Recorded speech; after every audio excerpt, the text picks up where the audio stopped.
Wild West podcast. My name is Richie Richey of the MHRT Network. Over that away. No, see, they fixed it again. That's great. Okay, this is not a fluke. Okay, this is great.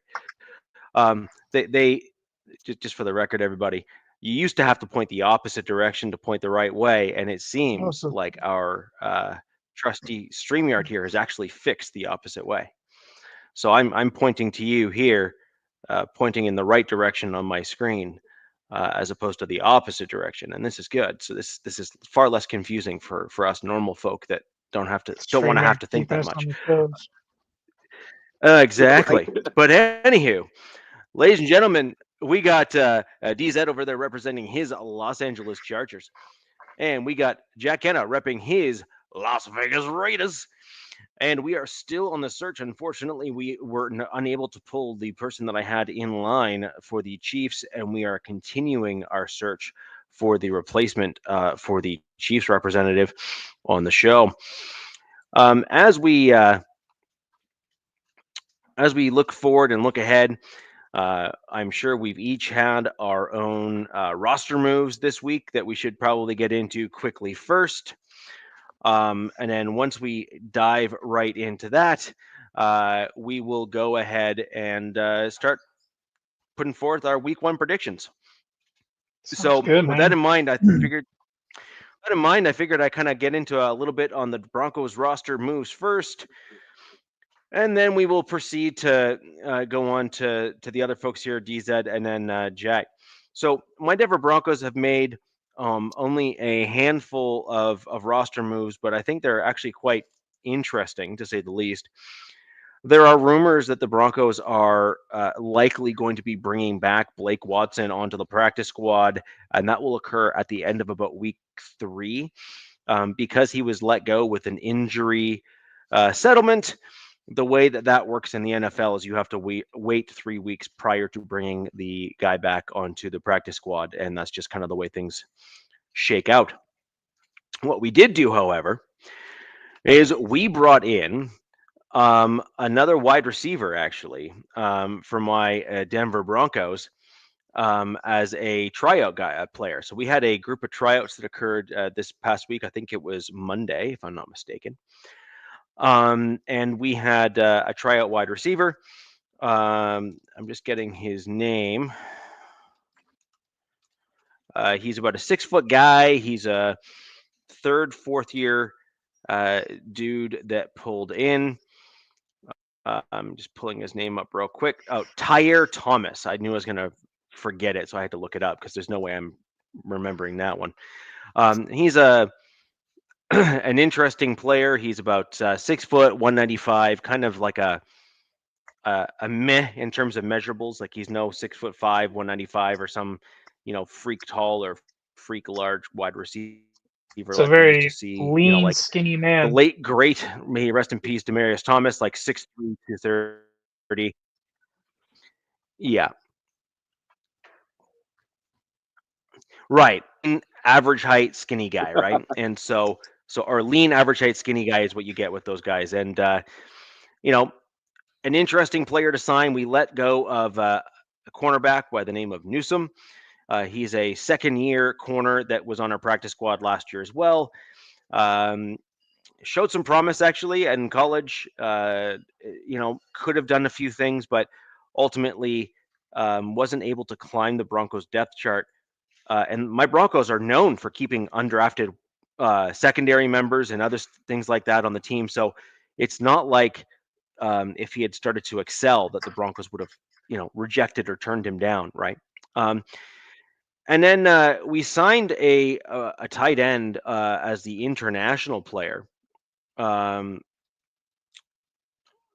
I'm just getting his name. It's like Morag. He's an interesting dude. I don't know if you've seen pictures of this guy, but he is a physical specimen to say the least. 6'6", 250 pounds. Um, Built, as they say, like a brick shithouse. And uh, comes with an Aussie rules football background as his path to the NFL. So really, there's only a couple of positions that are well suited from the Aussie rules pipeline. That would be tight end, offensive lineman, and sometimes running backs, although there hasn't been very many of those that have really worked out from the international side of things. Just hasn't. So he's a massive, massive human being. I'd like to see, um, I'd like to see him called up from time to time on game day to see if he can add a little extra. Because in Aussie rules, the tight ends or his position rather would have been responsible for two-way gameplay. So he would actually be quite used to blocking. Like this is not going to be something that is an abnormal thing for him to do, and because it's a running game in terms of Aussie rules football, I actually think he would make for a relatively easy transition to an inline blocking tight end as a starting role. I But think your dog agrees that's it. with you. That's all I have for. Of course he does, or she does. Yeah. They have to listen, otherwise, She knows who as they feeds get them. disciplined. And so I think ultimately speaking, you'll be seeing some interesting plays from some of the new additions on the team. I'll talk more about my predictions for the roster call-ups for the upcoming game, but we'll cover that in the second, the second go round. Of course, it's abnormal with pads on. I mean, literally, there is a saying in the rugby world that pads are for women, not for men. Like this is a common phrase that is used. Like it is Until they come to the NFL and find out. Right. I've seen it. Right, I mean, until they come to the NFL and then the they way that find the hit, out. yeah, Victor, you're right, man. It is hot out here, dude. I'm right. sweating. The difference in the NFL, yeah, I mean the interesting thing in the NFL and with the rugby guys that come into the NFL is they typically don't get hurt when they come to the NFL. And the reason why they often fail when they come to the NFL isn't because they're not tough enough to handle the punishment. No. Yeah, they're tough. It's because they're they're just not used to running around in pads and having other guys that are hitting them with pads on. So it adds a different element to the game, and they're just not used to the speed by which people are hitting you at because of the added protection. So it's a completely different game. So you're not wrong that it's a different game with pads on, but I am curious because the tight end is a position that I've always felt has the greatest potential with the right player coming into the NFL to be the most successful in terms of as a transition, just because they I are such think a like versatile position. blocking tight end, like you kind of said, but blocking like fullback / tight end, like a rugby guy, that makes the most sense to me. And obviously, we've seen Yeah. with the guy in Philly, D line, but yeah, man, tight end seems like it would be like that would be the fit for rugby guys coming over. Also, I think, I love, my Aussie guy. And Lockie Tossi's, so happy he made the practice squad. Doesn't count against the roster at all. And, he's been impressive all preseason. First time ever playing, laying guys out. He knows how to use his hands. So There you go. I think the offensive line's another good spot for him, too. Yeah. So that's about all I have for the My Denver Broncos in terms of the signings and changes. We haven't had any other major news. Everything else I'm going to say for a little later in the show when we talk about what the upcoming game is going to look like against the Tennessee Titans. Yeah, man. Guys, just real quick, I'm going to quickly stop off here. I got to reboot my machine. It's lagging right now, and I want to make sure that I come back in with a crisp picture for everyone and I'm not choppy. I'll be back in about 5 minutes. I'm going to throw over to you, DZ. Sure.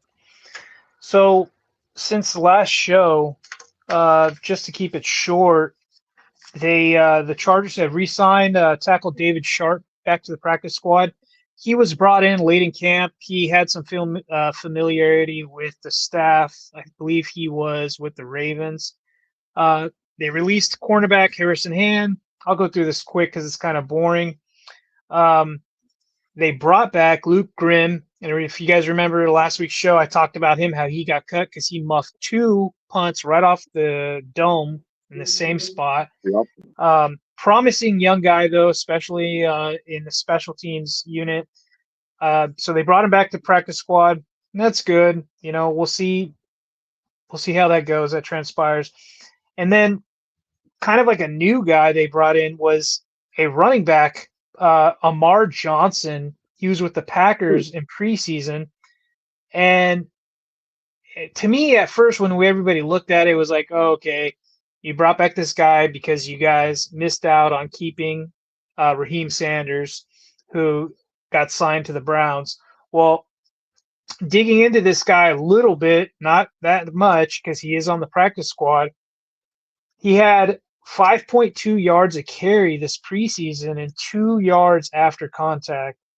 He's 5'10", 205, runs a 4.39, and is explosive, shifty. He's got the flavor they're looking for to diversify this backfield, because currently the starting running backs are all pretty much the same size and build, over 6 foot, 200 and some odd pounds. So kind of like that. He actually had more yards per carry than the guy that we were so sad that we missed out on. That was Raheem Sanders.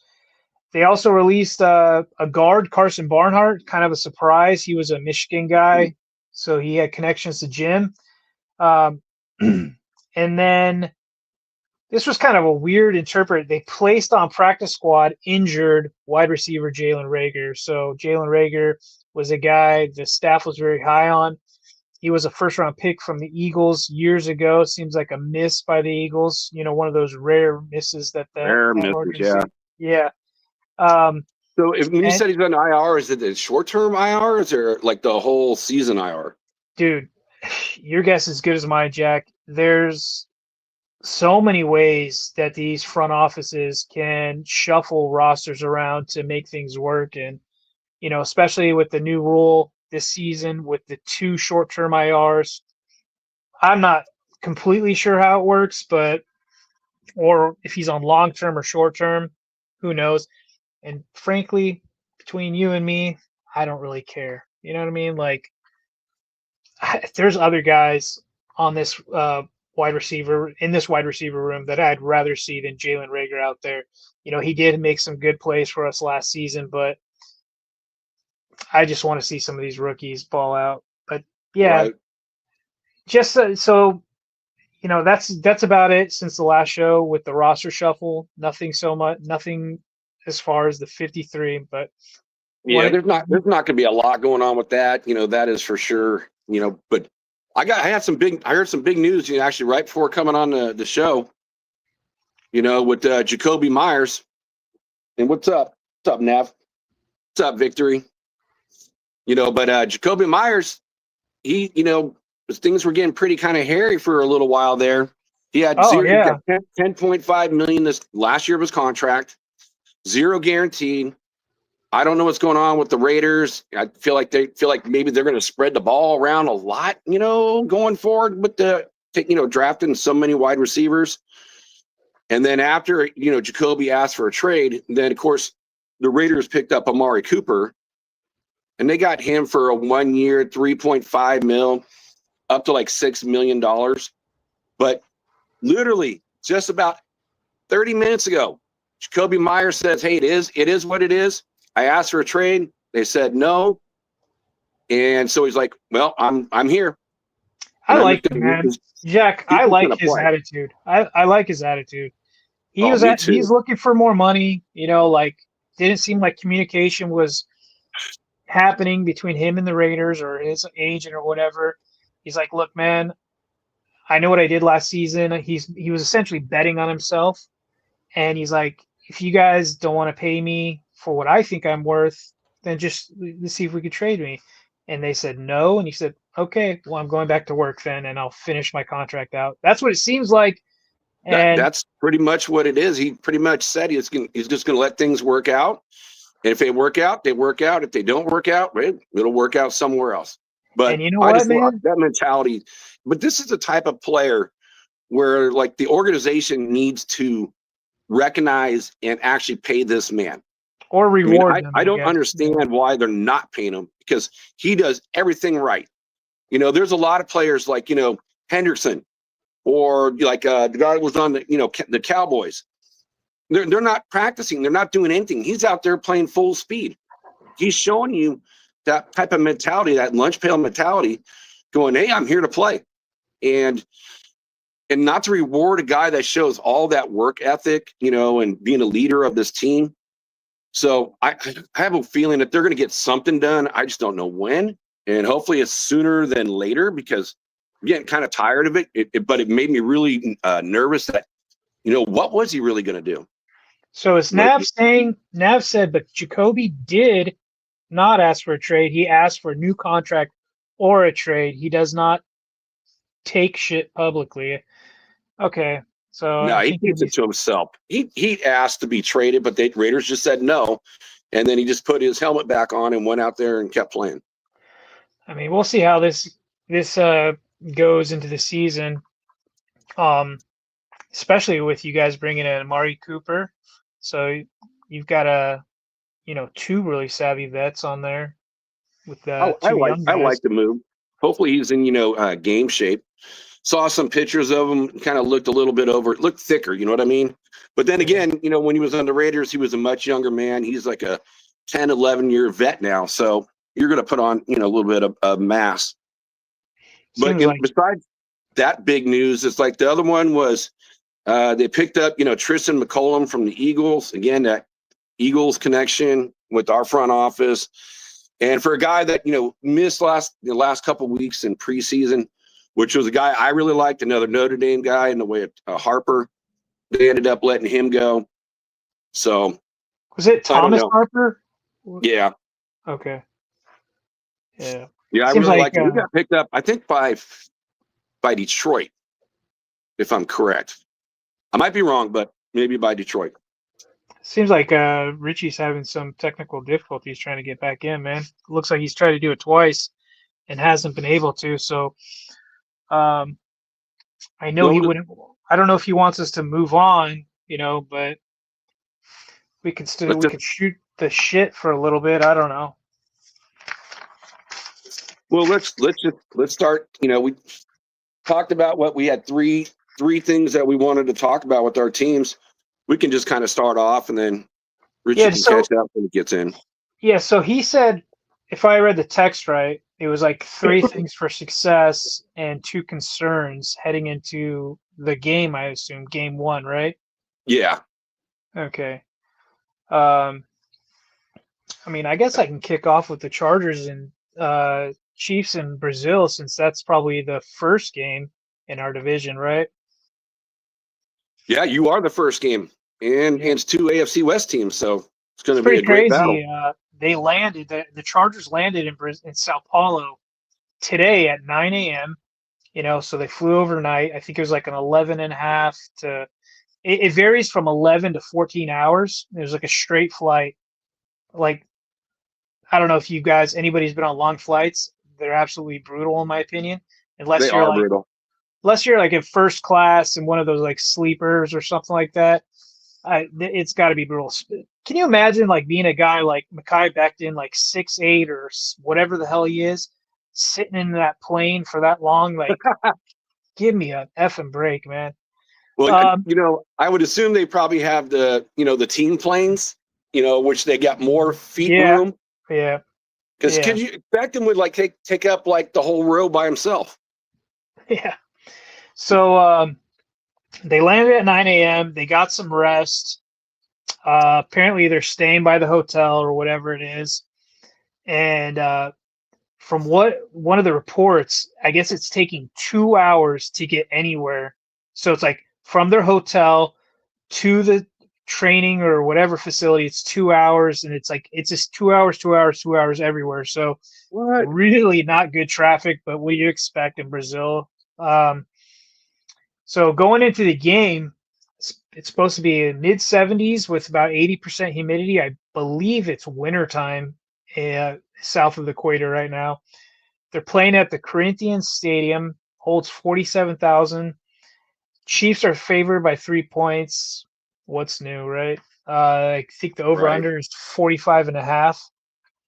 So I was going to go into some stats about the game before I get into my successes and concerns, and we can kind of just volley off each other until Richie gets back. But Sounds good. the Chargers have lost their last 7 games against the Chiefs. Which, wow. Yeah, That means they're due. Well, I don't know. We'll see. In 5 of those 7 games, we've had a fourth quarter lead going into them. So that means that we've lost, in the fourth quarter to the Chiefs. So if you look back, especially at those last 7 games, they're all been super close, I think, except for one game. Another one, Jim Harbaugh's 5-0 in season openers. But to caveat that, the Chiefs are 3-0 in international games, so this is their 4th one, not included their games in Tokyo they did in the late 90s.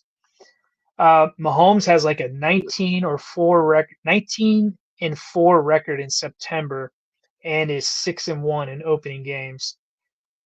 So there's a lot of butting heads on stats right there. Logic, unstoppable force, Yeah. Another thing is Richie's back. We'll see if he can pop in. Hey, Kona.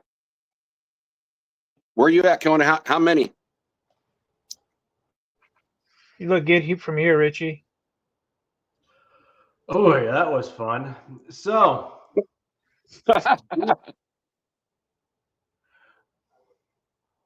Richie, catch you up. We both talked about roster stuff this last week, and I just got into the Chargers, Chiefs, Brazil, stuff like that. That's gonna be an interesting one. Yeah, I'm going over some, and I've got 2 more little notes before I get into it. But their left tackle, Simmons, he had 28 snaps in preseason and allowed 0 pressures. So really impressive from their left tackle. Heading into this game, we'll see how Khalil Mack does against him. But that's my quick notes heading into this game, and then I've got success and concerns, so we can do that. Kona, I have this to show you. This is an important part of your tool belt. This is a nondescript metal water bottle that has a Broncos logo on it, fitting for both of us. However, it also doubles as a perfect vessel to bring to your son's baseball game. And it is to be filled with nothing but beer, because let's be honest, unless your son is older and really good, you might actually need it while you're there. Just saying. So, anywho. Yeah, Kona will definitely have some Kona in that. Hey, what's up, Sacktown? Salute, brother. So, we were just talking about, those flights, long flights, and, a guy like Beckham, how much space he takes up and so forth like that. But you just mentioned, 70% humidity.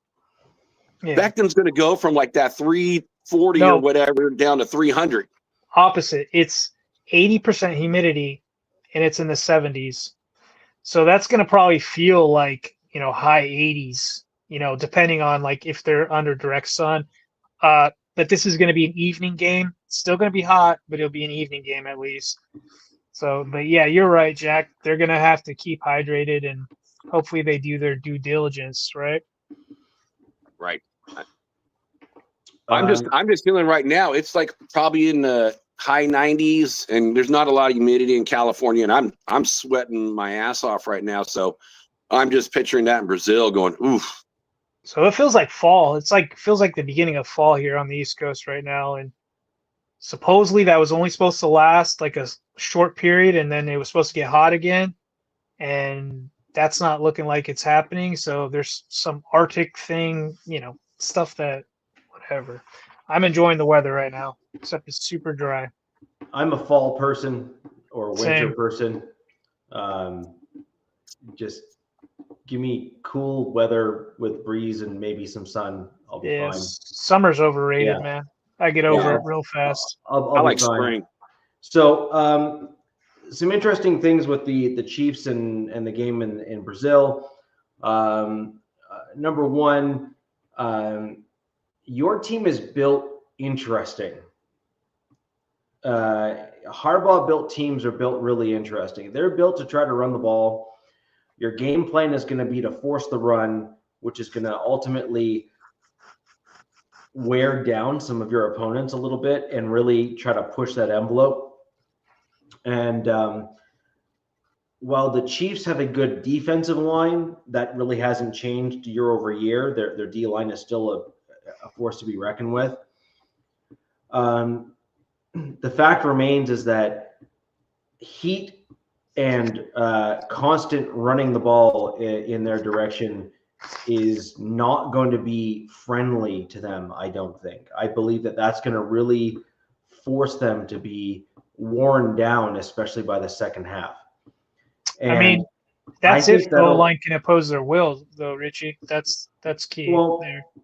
Yes and no, but even if you're not able to truly move the ball at like aggressively, even at a couple of yards of carry, even if it's 2 or 3 yards of carry, that still grinds down on an opposing defensive line over and over and over and over again when you keep doing it.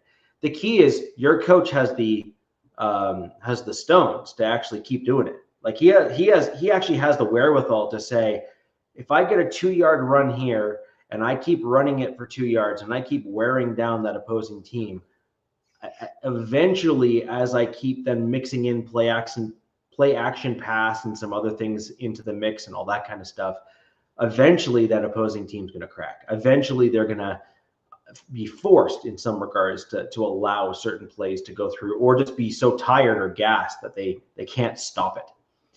And we saw that a little bit last year, which is a bit of a return to old school style football. And I think that may be something that the Chiefs are going to struggle with a little bit this year, as their resources are stretched a little thinner overall. And they've had some injuries, and they're also going to be without a wide receiver that started ascending for them last year, who got himself into a little bit of vehicle trouble and is now suspended until about mid-season.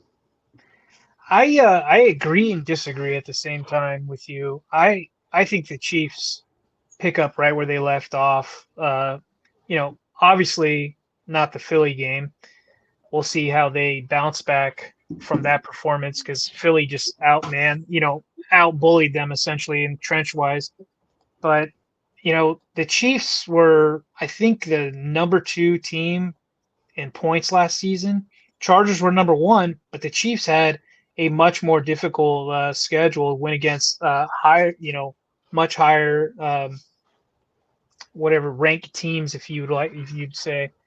I think they did get rid of or they did lose Pennell, who got picked up by the Bengals, which was kind of an interesting release for a vet like that. And then they brought back one of their old friends. I think it's Noddy. I don't remember. I don't know his first name, but the thing is, I looked into the Chargers. That's one of my keys for success, Richie, is I'll just jump into it if you like. Yeah. Is to keep this Chiefs defense honest, right? And what the Chargers want to do to make that play action work is you got to run the fucking ball. Excuse my language. Sorry, you got to run the ball. You got to be successful at it. And last season, the Chargers tried that and failed, in my opinion. Last season they had played them twice, AFC West. Everybody's not a dummy in here, but I think it was game 1 against them at 55 yards, 55 on 24 carries, 0 touchdowns by our running backs. Chiefs held them under 3 yards per carry. Second game was a little better, 94 yards on 24 carries, 1 touchdown. So 149 yards against the Chiefs for a team that was built to run. Mind you, it was their first year, right? They had to work with what they had. Right. Totaled up to be around, I think I wrote it down here, it was like 149 yards for both games.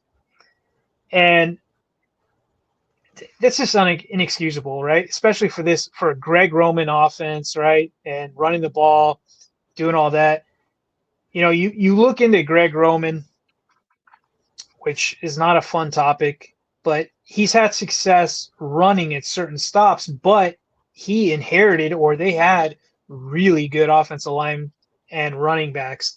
Last season, if everybody remembers, we had J.K. Dobbins, who's now a member of the Denver Broncos, and Gus Edwards. And Gus Edwards was almost a non-factor all season, which I was really surprised with a nickname Gus the Bus coming over with the connections to Baltimore. It just didn't seem to work. And, partly could do. Go ahead, Jack. Just to make it quick funny, it's like the wheels on the bus didn't go round and round.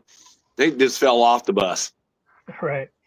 And but J.K. Dobbins, who a lot of fans liked, a lot of fans were really excited about him. He's got a good story to root for him. He had some really good explosive moments, but he just wasn't consistent. He could never just get those extra 2 yards, fall through, break through some tackles, things like that. And which is weird because the connections to Greg, to everything going on, it just didn't work last season. And I'll flip that with the Chiefs. They had 94 yards on 24 carries and a touchdown. Or, I'm sorry. They had 85 yards on 28 carries and a touchdown on us. 103 yards, second game, on 31 carries and 0 touchdowns. So they did better in that run aspect, which is probably why they won those close games, because they can close games out like that. If you could run the ball in the second half of that fourth quarter, that's how you win time of possession, and that's how you steal games from people. So for me, my first thing in success, I know we have 3 and we'll get into them as the show goes on, but let's keep talking about this, because I just looked up Kansas City's depth chart, and I think they got like 9 guys, and it looks really like the majority of those guys are mostly ends. So you got Chris Jones, Amar Noman-Lott, who is listed as questionable. You got Jerry Tillery, which he's been on the Chargers and the Raiders, and Derek Nandi, and everyone else is listed as like an edge. So they must have quite a few tweeners. So again, with that humidity, I think you got a good shot if they're going to have a bunch of smaller guys out there with that heat to wear them down, like what Richie said. So by the fourth quarter, I mean, it could definitely be a plus for your team. We'll see. It's not like it's 90 degrees down there. I mean, it's just a little humidity. You got D coordinators rotating guys in and out. I am hoping, Jack, with these different backs coming in, Najee is good to go. He is playing Friday. I was going to ask that. Yeah, he's good to go. So another thing is both these teams, this is the healthiest any team's going to be at any point in this season. And both teams are going in with 0 injuries, essentially. Najee's playing, and I think for the Chiefs, they had one guy as questionable, but it looks like they're good to go as well. They're going into Brazil. I think they're there now, but they got there later, so we'll see. But that's my first thing is in order for this play action to work, in order for this scheme to work, how they want it to work, how they envision it to work last season, you got to be able to run on these guys. Whatever I said, 149 yards in 2 games combined. That's just not excusable. You drafted a guy, in the first round running back. You brought in Najee Harris. You signed Mekhi Becton. You did lose Rashawn Slater. And it's just you got to make it work. You got to figure it out. You got to be able to do what you built this offense for, and that's run the ball. If you can't do it, you're going to put everything back on Justin's shoulders like you did for the last season and seasons before that, before this regime.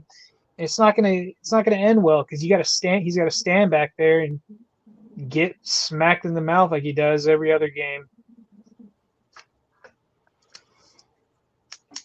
I don't think you're wrong in your general assessment. I think you're you're trying to be balanced in terms of how you approach it. Yeah. Dare I say, I actually think you're intentionally trying to be cautious just because you don't want to get too optimistic in the potential outcome and don't want to get let down in some regards. But yes. yeah, Richie, heading up into this game, I've been like a roller coaster of emotions of how I feel about this team. yeah. I like some days I'll be really positive, and some days I'm like, oh crap, here we go. And to me, there's some unknowns heading into this season. Yep. You know, I felt like the staff didn't do what they should have done with this offensive line. I really felt like they should have put more into this line coming into this season. The only guy is, Mekhi Becton, who worries me about his health, and he was not practicing for 3 weeks, and then practices, and now he's playing game one, and he's got Chris Jones. Like, don't get me wrong, guys. Like, or I should rephrase that. The Chiefs went to the Super Bowl on the backs of that defense last season. That defense carried them throughout that season. They did. Yeah. 15-1. Right. Everybody talked on the media, oh, their offense is horrible. They can't do anything on offense. It's all checkdowns and this and that.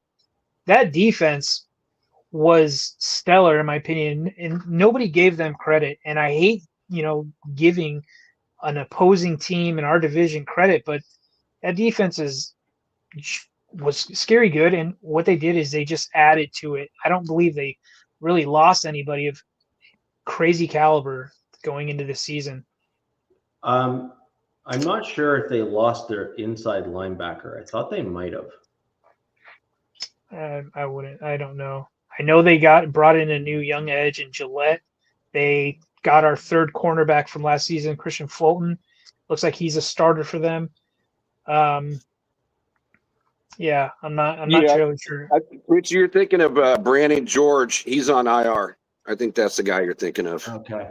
Like I thought they lost someone or didn't re-sign someone in the offseason in the inside backer spot. I could be wrong. Maybe it's just me misremembering. But look, they're a good team. They're a really good team. On the defensive side of the ball. When you win the division, how many years in a row, it's like. Yeah, they are still the team to beat, really, until proven otherwise.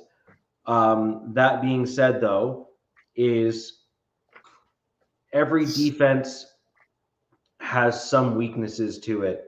And it's a matter of identifying those and basically forcing their defense to adapt to your offense as opposed to trying to adapt your offense to their defense in terms of, working around them. You basically have to force them to play your game. That's just, the name of the game, actually, in terms of what you're trying to do here.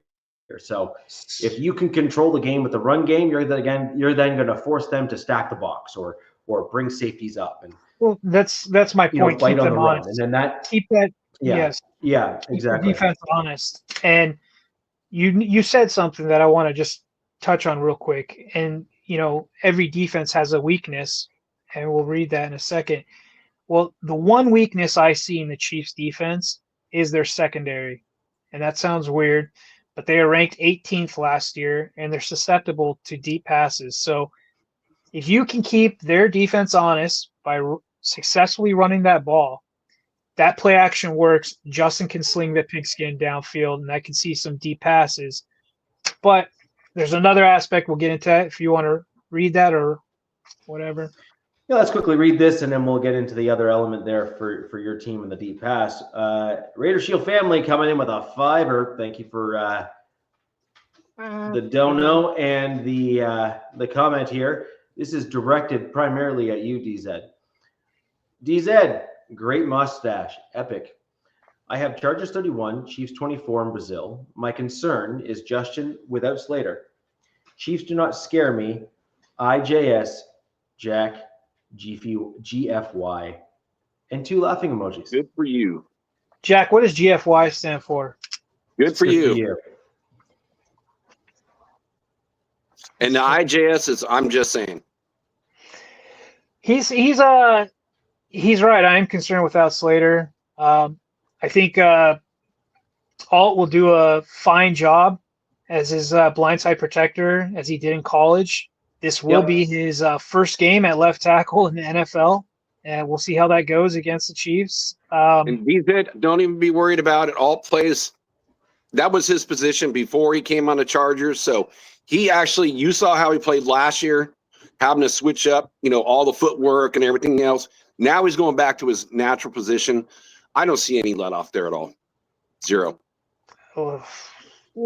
I love your guys' confidence, man. I love the NFL. It's the NFL. This is usually the best guys. Usually, obviously, the Raiders max rushers on the other side, but usually teams' defenses rush on the left side, right? So he's going to have what Richie just said, a welcome to NFL moment. Yep. And, fingers crossed. I mean, Karlaftis is no slouch, man. I know that he doesn't get the praise as one of the top ends or edge rushers in the league, but he is no slouch. And some of the film that I saw in the offseason of Chris Jones pretty much telling him, like, hey, man, like, I can keep it PG, like, keep your mouth shut until you have 15 sacks or whatever it is, settle down, young pup. Like, do it, prove it to me. But the way he was saying it, I was like, man, I love that. I love what he was saying to him. Joe, so look, let's just put it this way. There's two things I want to jump off here. DZ, you mentioned a little bit of it. Jack, I know you're an alt homer because he played for your team and whatever. Fighting Irish. Yeah, whatever. Whatever. It is what it is. Okay. However, the long and the short of it is this. The dude is clearly a gifted offensive lineman. I am certainly not taking that away from him. That is not the point of what I'm saying. That being said, the Chargers had the opportunity last season to keep Alt on the left and move Slater to the right. Slater, I don't know if we all remember, was effectively the number one right tackle in his draft class, and it wasn't even close. Like, it was basically Slater and then everybody else. And then the Chargers drafted him and said, so about that left tackle spot. and literally flipped him. Yeah. And he did really, really well on that left-hand side. And then go ahead. He did excellent. Like, he was one of the best left tackles in his first year. And again, that was like mind-blowing to me, because sometimes the best left tackles, as in natural position in college at left tackle, sometimes those dudes look like that they're, going to be slouches in the NFL and not even make it. But Slater didn't look that way. Slater looked like he belonged there. So let me jump in real quick. So he coming out, NFL guys, because of his size and stature, I believe his arm length or something, they were like, oh, this guy's going to be a great guard. They wanted him to be a guard, not a tackle. And you're right, especially last season with them bringing in Alt, you would have been like, whoa, how about a switch here? Yeah. But I think they were trying to do Slater a solid because of that left tackle money. But then also, when Slater is healthy, this is an arguable statement. He was graded as the number 2 left tackle in the league when he's healthy. So they're like, okay, let's not, fix what's not broken. But Richie, it does make sense, like, especially say going forward in the future. And we talked about this weeks ago. We talked, that makes sense that, and there's some fans that I talk to quite regularly that are like, this is Joe Alt's position for the foreseeable future. It doesn't even matter when Slater gets back, which I thought was interesting. And I can personally see it due to the injury. And we'll see how Alt does, though. And he's got a big test against a really good defensive line and a defensive coordinator who loves to blitz and bring the heat from all over the place. And I can't even, I can't, on so many of our different shows when you guys got Alt originally, how many times did I say that for that switcheroo? I mean, it made perfect sense. But you know what? They're both great.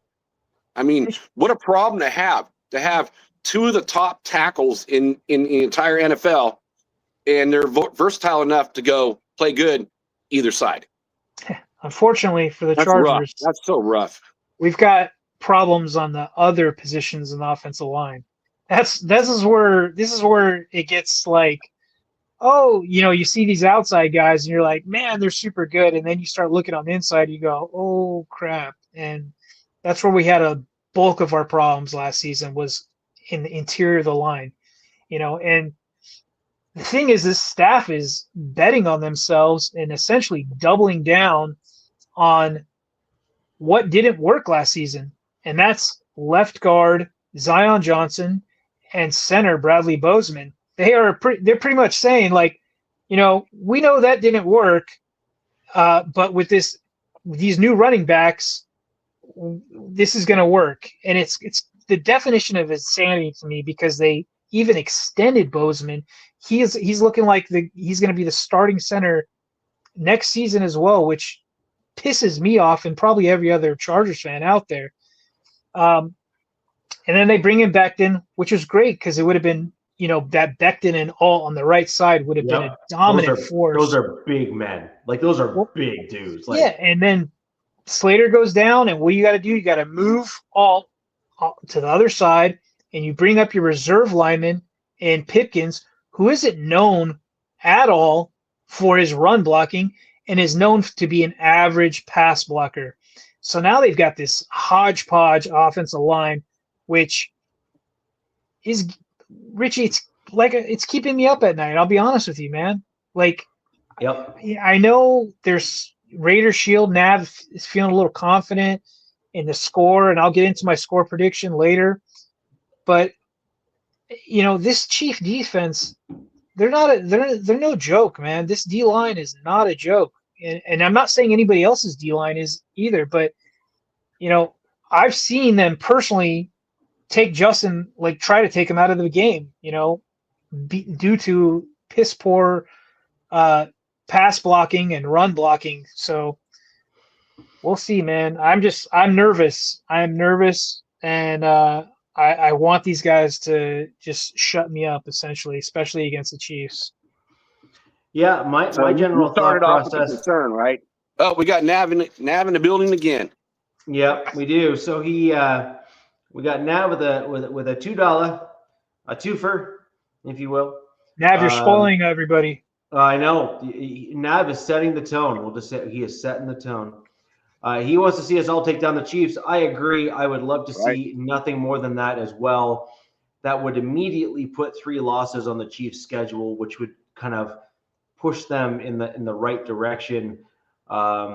You would certainly have some of the lingering talent on the roster that are kind of holdouts from kind of the Mahomes era that are in typical positions that often age out of the league. You'll start seeing some of those guys fall off first, because those guys are only sticking around because they might win one more this year, kind of thing. And if they start getting pushed out of the playoffs, they'll just kind of, we'll say, retire, go off into the sunset, that sort of thing. And or move to a different team because they believe that the Chiefs are going to kind of then start going on that downward slope and try to get to another team to get another Super Bowl. Richie, I hope you're right. I hope this is the last year we see Kelsey. Go marry Taylor. She's rich enough. You're rich enough. Go to your 100 different houses across the world. Enjoy the beach. I want to see that guy gone. Yeah, I can't imagine any of us want to see Travis Kelce much anymore. Look, he's a gifted player, but you don't want him on the opposing team, and we'll just kind of leave it at that. But getting back real quick to Alt, because he's an interesting dude, I think, for your team. The question then becomes what your plan is going forward in the future. So as an example, if Slater can't come back and get his twitch back in terms of being able to get off on the line with that injury and whatnot, and maybe he's relegated to only being a guard, you would then likely end up with a Joe Alt Slater combo at left tackle, left guard. And then you'd end up with Becton as your right guard, right?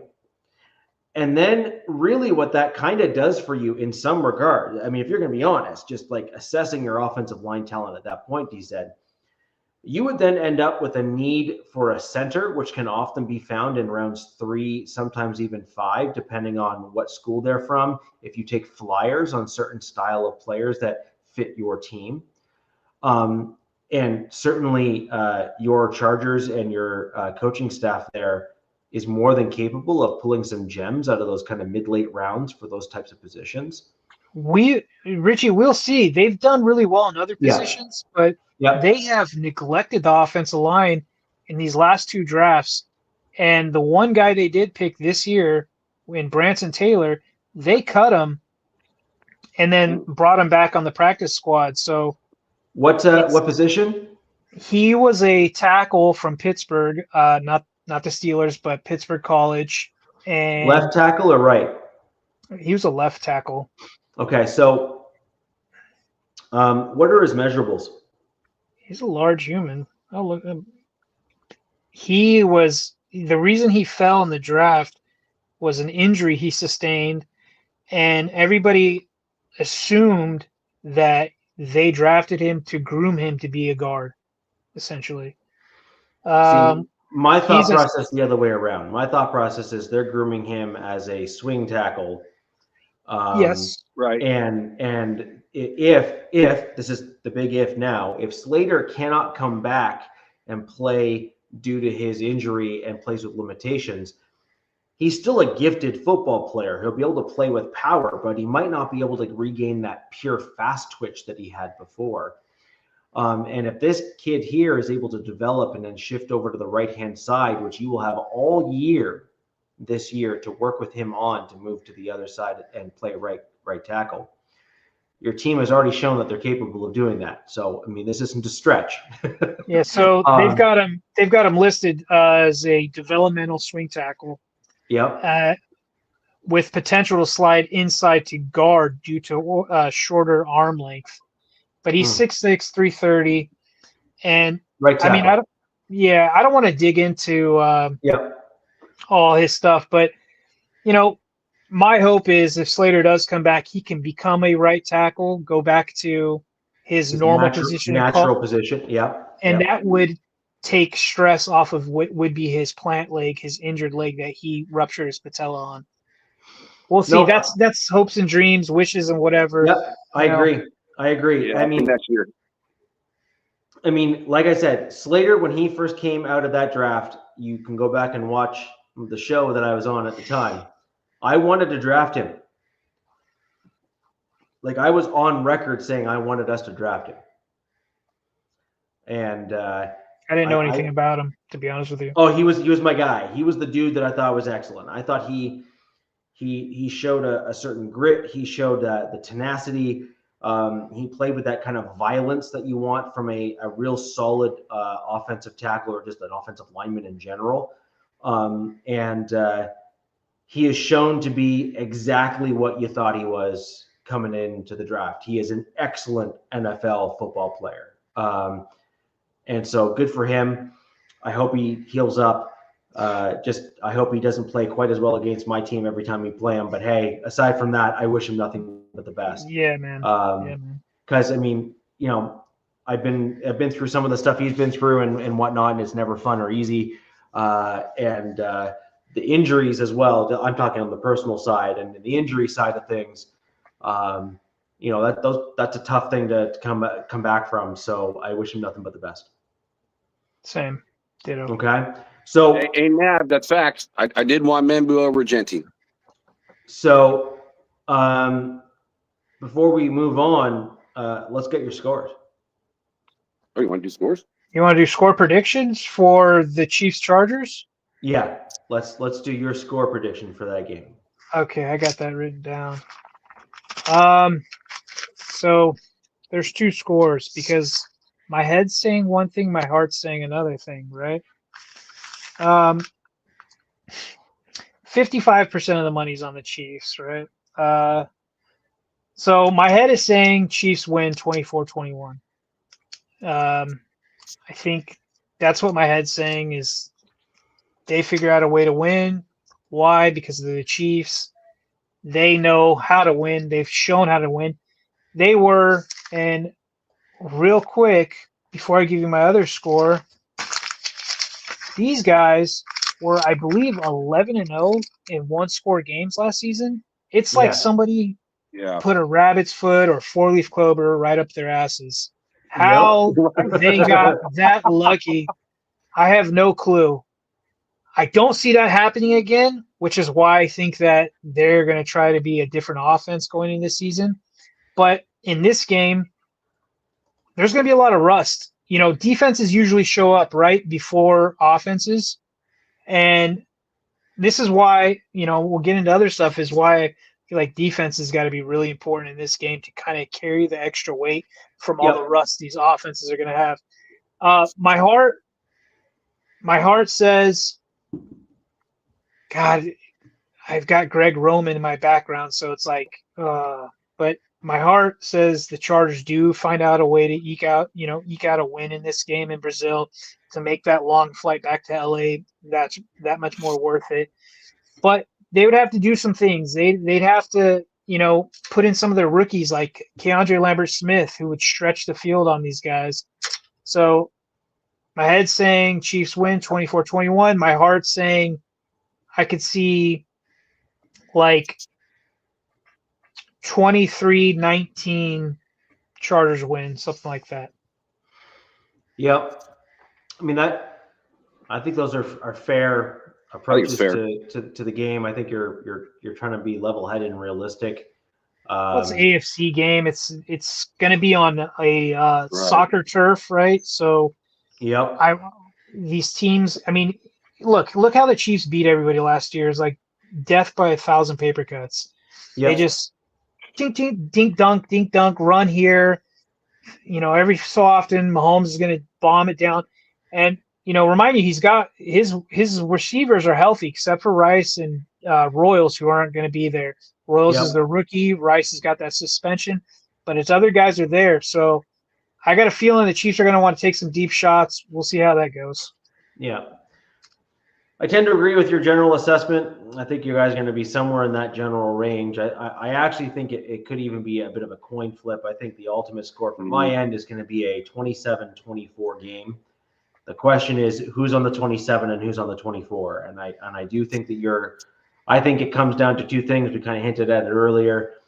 Either the Chiefs defense comes out and is firing on all cylinders, at which point I think they're at the 27, or the Chargers offense comes out with sort of kind of what you did last year, actually, where your offense kind of just knew what they were doing.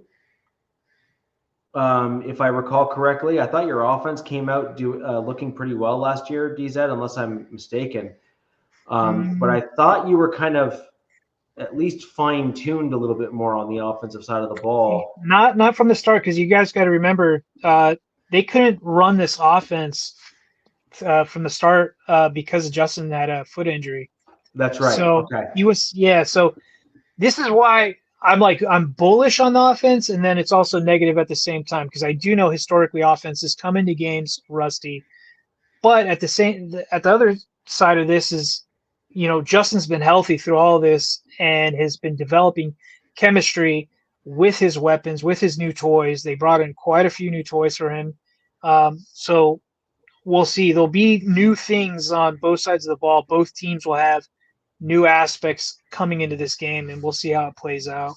Yeah, my general gut is if you guys can figure out how to run the ball and keep the defense at bay for the Chiefs and have success running the ball with your larger bodied running backs there, then we'll do a reasonable job of wearing down the defense. I could see you guys being the 27 point in my 27-24 score prediction. It's is that honestly, you're going to stick? You got to stick to one score. Come on. You got to do one.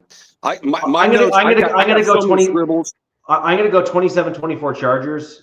I just think that a two-headed monster with a running back game for the Chargers, I think, is going to be a little bit too much for the Chiefs to handle on the defensive side of the ball, especially with the fact that they're both like 6 foot, 6'1", 230, 225, somewhere in that general range.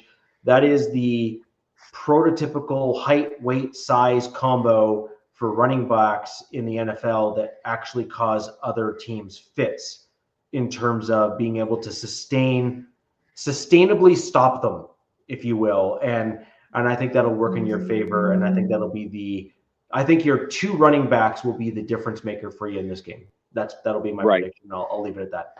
And I didn't know Najee was coming back. So, I mean, that kind of changes a lot of things up. You know, thinking about that humidity that's going to be out there.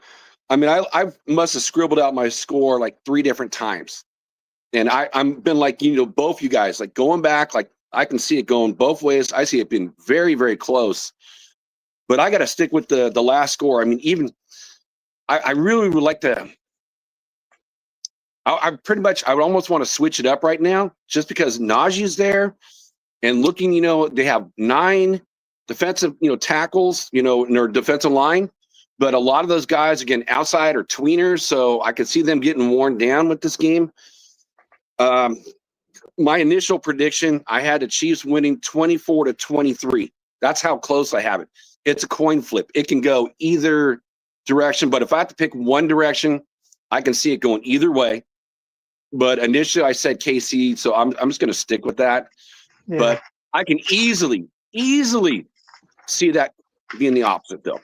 You know, that was also something on my notes as well, is, you know, going into your first game, right?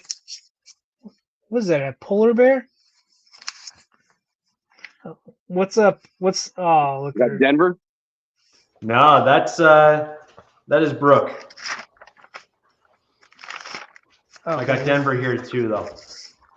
You know, another notes I kind of wrote down is, you know, don't shoot yourselves in the foot, man. Like fumbles, penalties, you know, don't give the other team any extra ammo, right? You know, the Chiefs don't need any more help than they already get.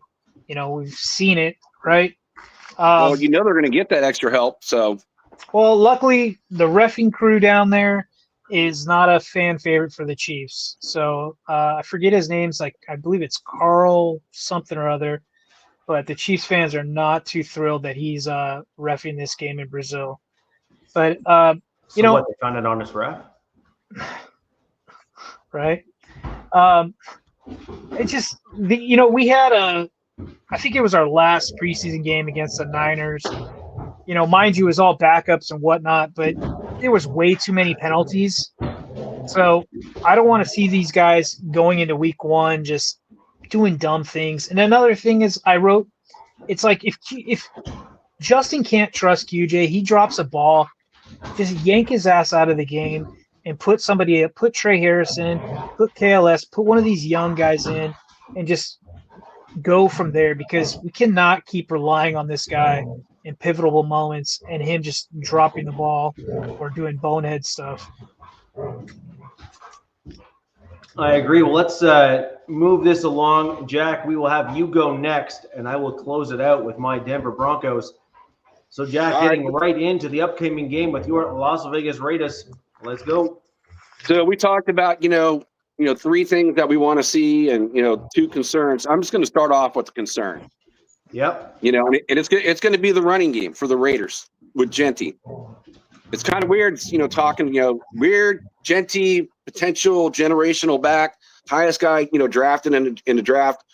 But my thing is going to be, I look at the linebacking core, and I'm a big fan of Spillane. So they picked up Spillane. And then another player that the Raiders tried to get, but they matched the offer, was the restricted free agent Ellis. So they got 2 real solid linebackers. So it's going to be something I'm going to be really watching, and to see, you know, how Genty does against 2 of the better linebackers that are going to be out there. So that's going to be a lot of fun. So that is a concern. But with that being said, when we're positive, is that, you know, in the way of the play action, because you're going to have to respect that run for the Raiders. And so if they move those guys up, and I look at the weapons, and Richie, you were off. So Jacoby Myers, even though he asked for a trade, he's playing. There's no holdout, no nothing. He's just ready to go back to work, is what he said, literally before we got on the show. I heard. Yep. So I'm looking at these weapons with Geno Smith, and that's one of the big things. I look at the quarterbacks that the Raiders had last year. I mean, not one of them was started. And now you bring in a Geno Smith, so who is, on the mid, 12 to 16, somewhere in that range as a quarterback in the league. And then you put these type of weapons in there, and you got to respect that run. And when you talk about it, Jacoby Myers, you pick up Amari Cooper, you got, an outstanding, young prospect in Thornton at almost 6'5", 4.3 speed. You got Trey Tucker. Of course, you got the man, who's going to be the number one guy in Brock Bowers. And then you got Michael Mayers. So looking at it in the way of, okay, it may be a little rough sledding, to get that run going the way they want it to go. But I think they're going to be able to pick apart because Christian Gonzalez, who is probably their best defensive player on the entire squad, TNT. He has not practiced since July 28th. And, they had an interview with their head coach today, and he still didn't practice today.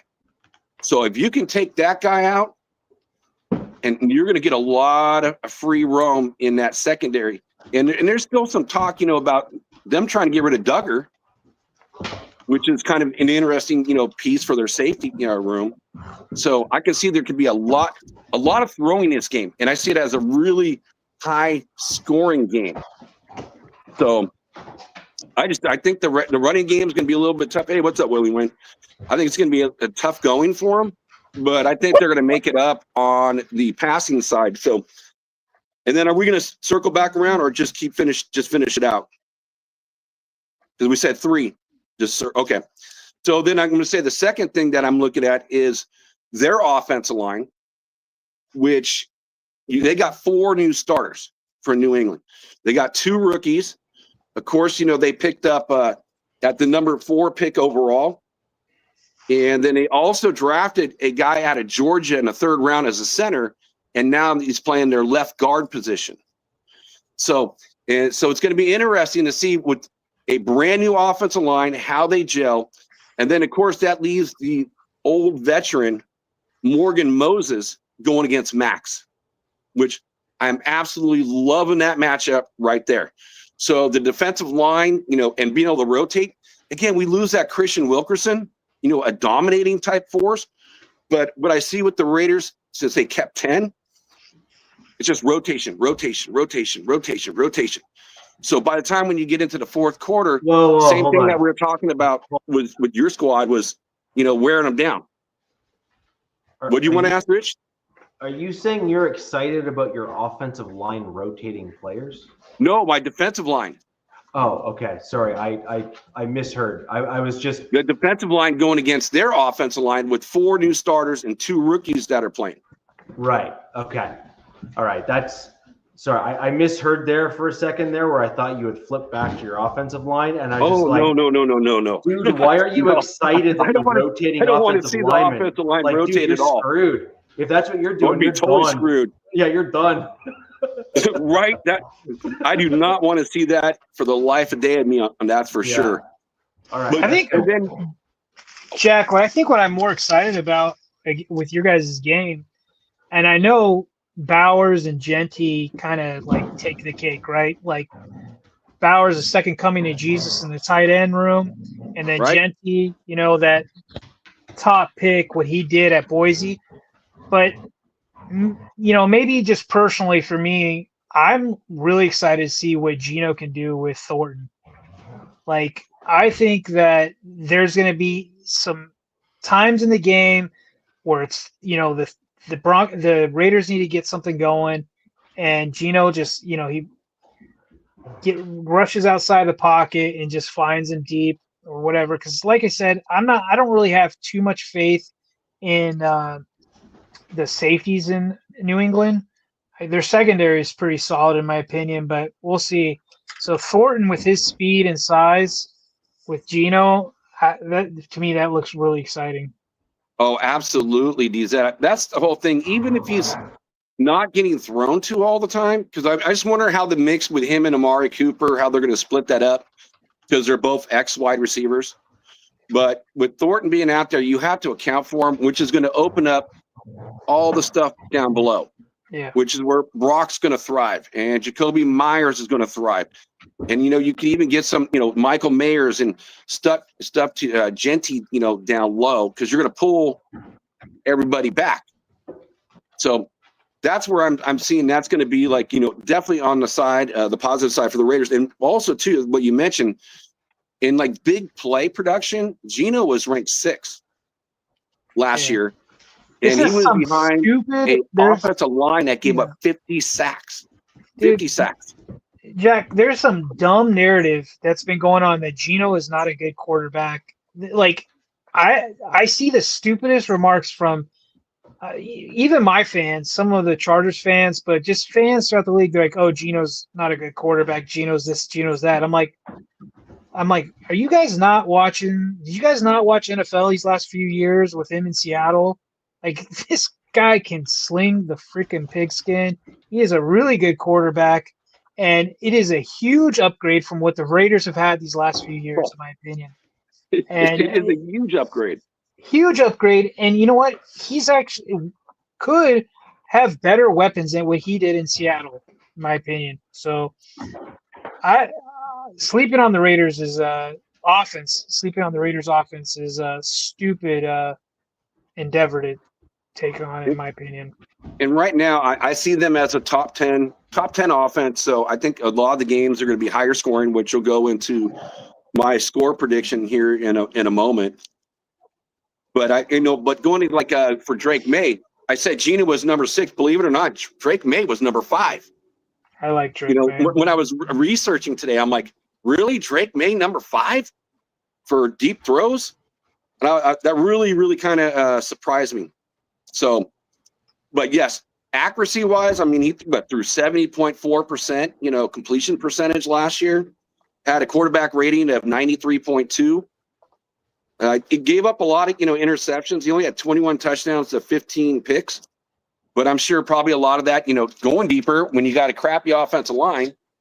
So, again, it's all going to be about the offensive line, which, Richie, I don't want anyone to switch. I want the offensive line to play 100% of the snaps this game. But it's going to be that part is going to be interesting just to see how that offense works and it's all brand new. I mean, there's really nothing. I mean, we get a quarter here, a couple series there in preseason, which you're not going to show anything. So this is like, opening a Christmas present, and because you don't know what you're going to get. Now, with that being said, though, some of my concerns, like I said, I think the defensive line against their offensive line is a positive. But when I look at the linebacking core, I look at, my back end, my cornerbacks, my defensive backs. Oh, my Lord. I'm just right now. I heard that Stephon Diggs may play. He may play. He's been questionable.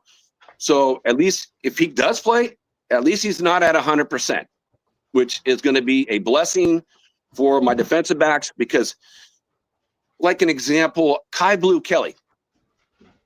He's been in the league for 2 years. He's been kicked around like 3 or 4 teams already. They pick him up, off the trash heap, and he's a starter. Dust him off, throw some silver and black on him. Get out there, boy. Yeah, so it's like, man, it's like, again, it's not addressing, weaknesses, on the team. Again, we did draft Porter, but we're converting a wide receiver to a cornerback. So he's got, 7 games under his belt in the 3rd round. So, yeah, he needs more seasoning, that's for sure. And then you get rid of, like Bennett, we traded for Booker as on the defensive line. So it really leaves the Raiders very thin, and all preseason. Backup quarterbacks, 2nd-string quarterbacks, 3rd-string quarterbacks. They are hitting their targets against the Raiders.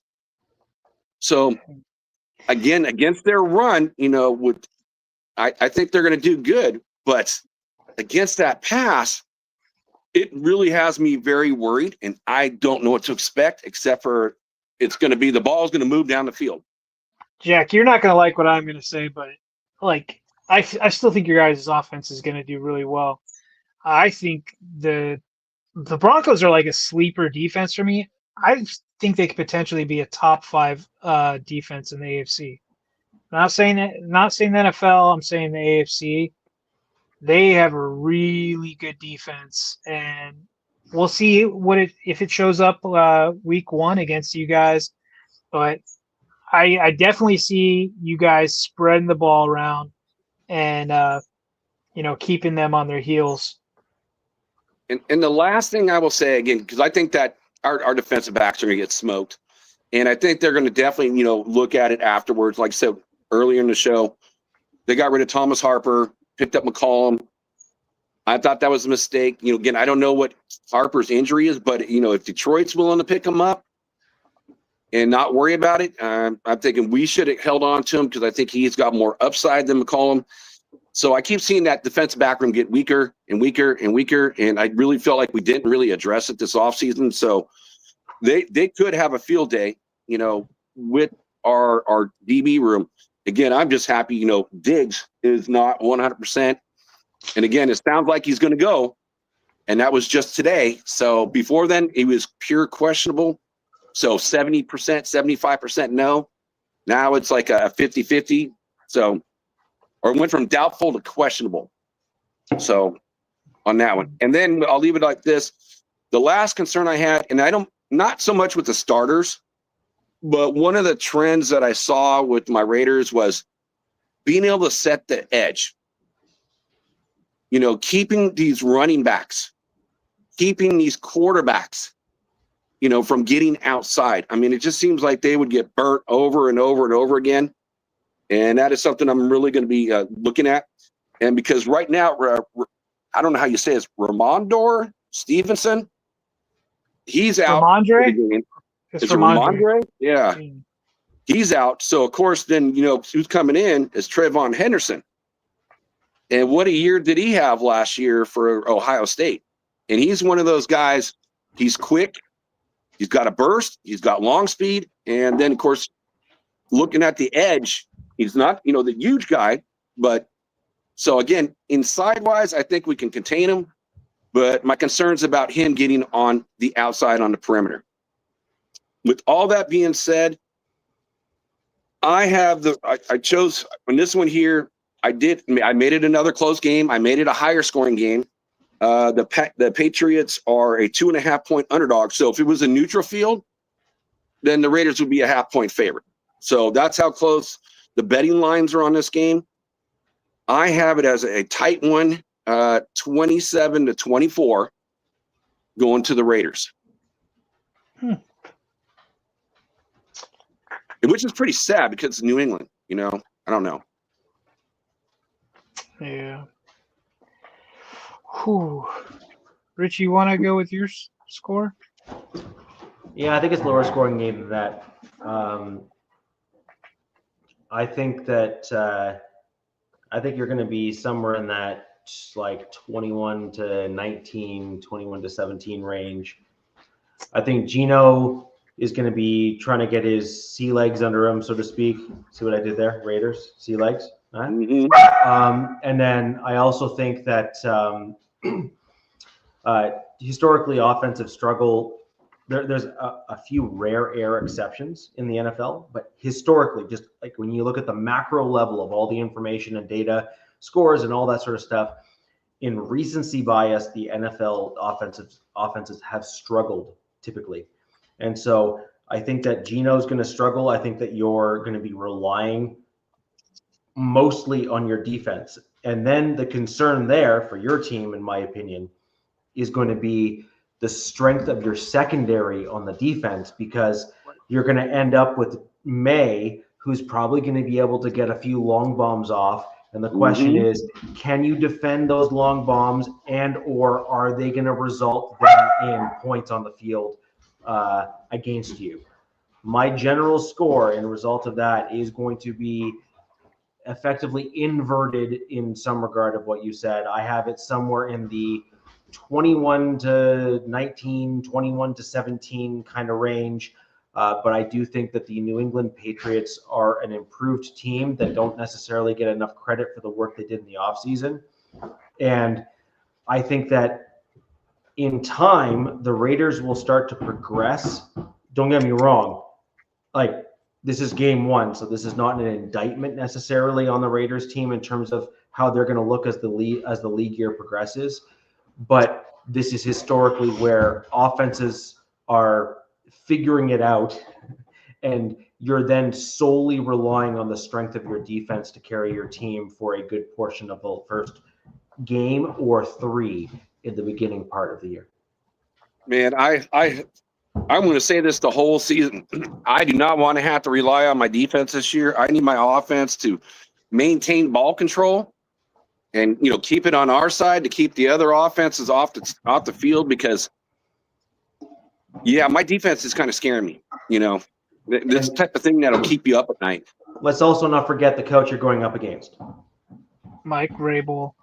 Right? That dude is, if there's an area of the ball that he is known to turn around and do well with and all that sort of stuff, it's been his defense, right? It's been his defense. There's a reason why the current staff in LA keep picking up his old Titan guys. They love him, dude. They know how to play ball. He's able to pick a guy out of a lineup. You know what I mean? Like, he's able to get the right kind of football mold guy. You know, they call him the lunch pail football players, and Vrabel was one of them. So, you know, it takes one to know one in some regards, and I think that's what you're seeing. I think that's what you're seeing with Vrabel and how he's managed things and done things, is that the Titans always fielded a very solid defense, and it was never these like guys that you were writing home about, but they always seem to perform. Always. And that's why I said right from the get-go, my number one, you know, thing that I brought up was Blaine and Ellis, the two linebackers on their team, having a guy like Vrabel, you know, there as well, you know, to coach these guys. Yeah, that's why I was kind of concerned about the running game. So I'm not expecting – I think the world for Raider Nation is expecting Genty to get 120 yards or something like that. No, don't. It ain't going to happen. Not with that defense and not with their linebackers. So, I'm going to give my score projection. I think looking at both teams and kind of the unknown of the Raiders offense, and I guess we kind of know what the Patriots are going to do. I've got this as a super close game going into the fourth quarter. I could see both these teams essentially tied up heading into the fourth quarter. And this is where, earmuffs, Jack, this is where I think the Patriots take over. I think they take over in the fourth quarter and pretty much seal it. I could see a touchdown win, or I could see 10 points from I could see a 24-17 just being a touchdown, but I can also see it a 10-point win from the Patriots in the fourth quarter. I think that they just have a much more complete defense, and I'm high on Drake May this season. I think that's another quarterback that was overlooked, you know, for different regards than Geno. I just think that, you know, defense and offense, you know, if you're strong on one side, not strong on the other side, or if you're more of a complete team, I just view them more of a more complete team. Not saying they have better weapons or anything like that, because I give it to the Raiders offense on that. I think that Raiders offense is absolutely shit stacked. But there's just too many unknowns for me. So I've got it like a kind of a head-to-head game, and then I see the Patriots taking over in that fourth quarter. So I'll just say 24-17, Patriots eke out a win. I think DZ and I are on largely similar, or at least, you know, close enough. And who knows, Jack? Yeah, right. And who knows, Jack? You know, maybe we're all underestimating the defense in Las Vegas. You know, maybe Pete's got something up his sleeve. You know, who knows? You know, it's just, you know, being an outsider looking in, right? Who knows? Who knows? Oh no, you Maybe. can't. I can't argue with that at all. I agree with both of you on the defense. When you look at it, when you lose 8 starters, 8, and then the 9th one was on IR all last year. So in reality, you're only bringing back. But no, they're bringing back. I'm sorry, they're bringing back 3 guys, 3 starters on that defense. And they, we went shopping at the Dollar Tree. When you shop at the Dollar Tree, what do you get? You get $1 worth of material. So yeah, but sometimes you get the best pen you've ever bought. You know what I mean? And so that's what we're hoping for.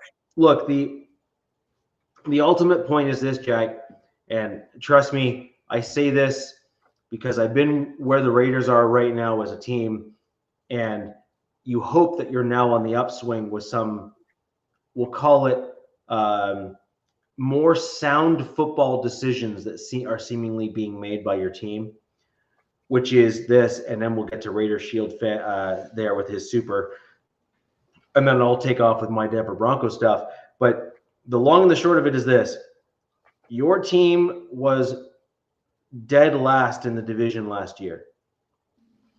Your team has struggled to make it the playoffs, and you've had some other stats, which I'm not necessarily a fan of only looking at the stats, but when you start stacking multiple seasons one after another of similarly challenging play to be competitive, you need to make wholesale changes. I had to go through that on my Denver Broncos. Now, as a Broncos fan, and just me being me, I was screaming from the rooftops to make those wholesale changes, and I was fighting against the rest of Broncos country to make them. So I was the outlier in the group. I was the one that says, gut the house, bring it down to the studs, and start over. And the rest of Broncos country was like, no, man, we can still kind of win, I think. And so it's a really, what it is as a fan of a team, it's always very difficult for you to actually critically assess your own team, because you're actually invested in the players, because you follow them right from draft all the way through as they're developing, and you hope they're going to work out. But when push comes to shove, the record is what it is, and there's no 2 ways to go about it. At the end of the day, your team needs an overhaul, and you brought in a new quarterback who is a very good quarterback compared to who you've had in the past. Your team needs to bring in a few other players to start bolstering the team, and then you need to start bringing in depth guys that are a certain style of football player in order to continue that grit that your team is going to need to foster if you want to be successful. And so that's just kind of my 2 cents on the situation. I've been where you are, and I have been the one screaming from the rooftops, get rid of this guy, get rid of that guy. It's no secret that I was all about, trading Simmons, getting rid of some other players on my team that were obviously controversial. Funnily enough, all but one of them is now gone. And my team is doing better now. So I'd like to prove that I like to say that I've been vindicated, at least in terms of my general takes.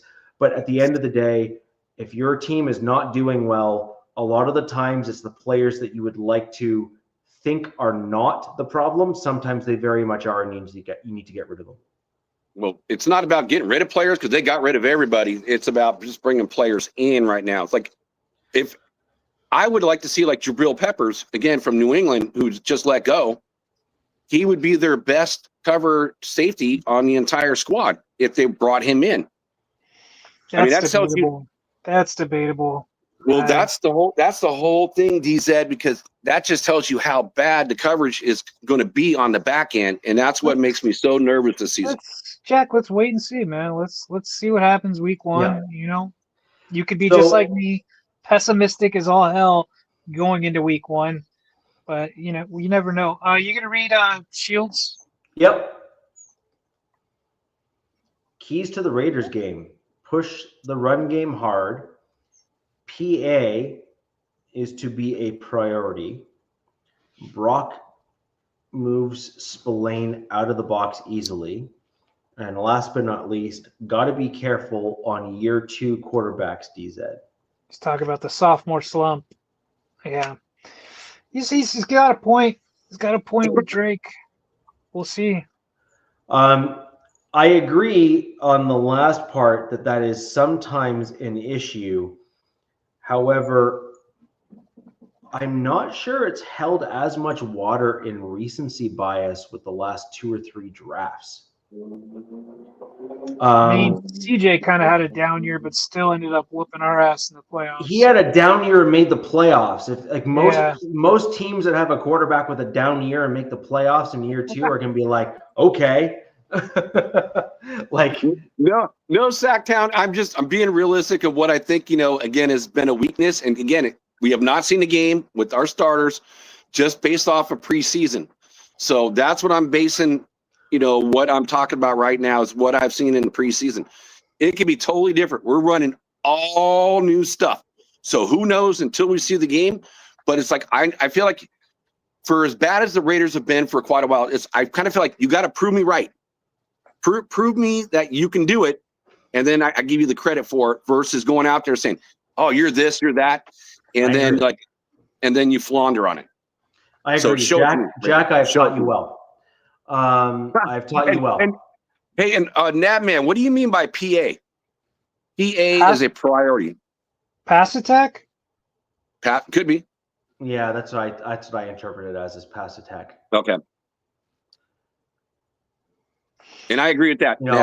Push the run game hard. Pass attack is to be a priority. Unless I misread that wrong. Play action. Yeah. Oh, yeah. Yes. Yeah. Okay. Yeah, Nab did actually a little short today. So Nab, that was a pretty cool short. I loved your background picture that I sent you that you used. So that was pretty cool. Yeah, if it was Raiders related, I probably wasn't as big of a fan of the background picture, but Oh, you would love it. I think I've already sent it to you, Richie. It's that one with Howie Long and Joe Montana. Yeah, like I said, probably not, but that's fine. But onwards and upwards to the Broncos. Just to close out the show here with the information on my team. We've gone over the Raiders game. Want to make sure we kind of wrap this up as cleanly and neatly as possible. And then once you get done doing that, Richie, then we gotta call season records. Make it a quick one on the end. Call season records. Nah, too early for that. Right now. Too early for that. Make me start drinking again. So my general thought process on season records, just for what it's worth, you need to give yourself 4 weeks to see what players are looking like now that they're back on the NFL field, and then I think you're in a pretty solid spot to then start calling general season records, in my opinion. Or even if you want to go really early season records, give yourself 2 games. But didn't we do that a few weeks ago? We did that like a month or 2 ago. I think we did that after the draft. Yeah, we did that after the draft, and I had my team around 11 wins or something like that, or 10 wins, which is funny because a lot of other Broncos channels originally came out and had the Broncos as like a 14-win team or a 13-win team. Jesus Christ! And I think McDonald's has like 13-4. Yeah, and my general response to that is, either stay off the weed or stop drinking moonshine. But I really do see the Broncos taking a small step forward this year, assuming things head in a similar direction to what I hope they will. But I don't think it's going to be a major leap forward because we have a few challenges this year. So I'm going to jump right into that. Ultimately, at the end of the day, I think you need to be a little bit more realistic in your win-loss total coming into the season. My new, real quick, before we get into the Broncos, my new record prediction for the season is 9-8. He's dead. I'm right there with you. That's what I predicted for your Chargers as well. I got 9-8. So I don't see how the Raiders are going to be 10-7, and maybe it's a third place schedule.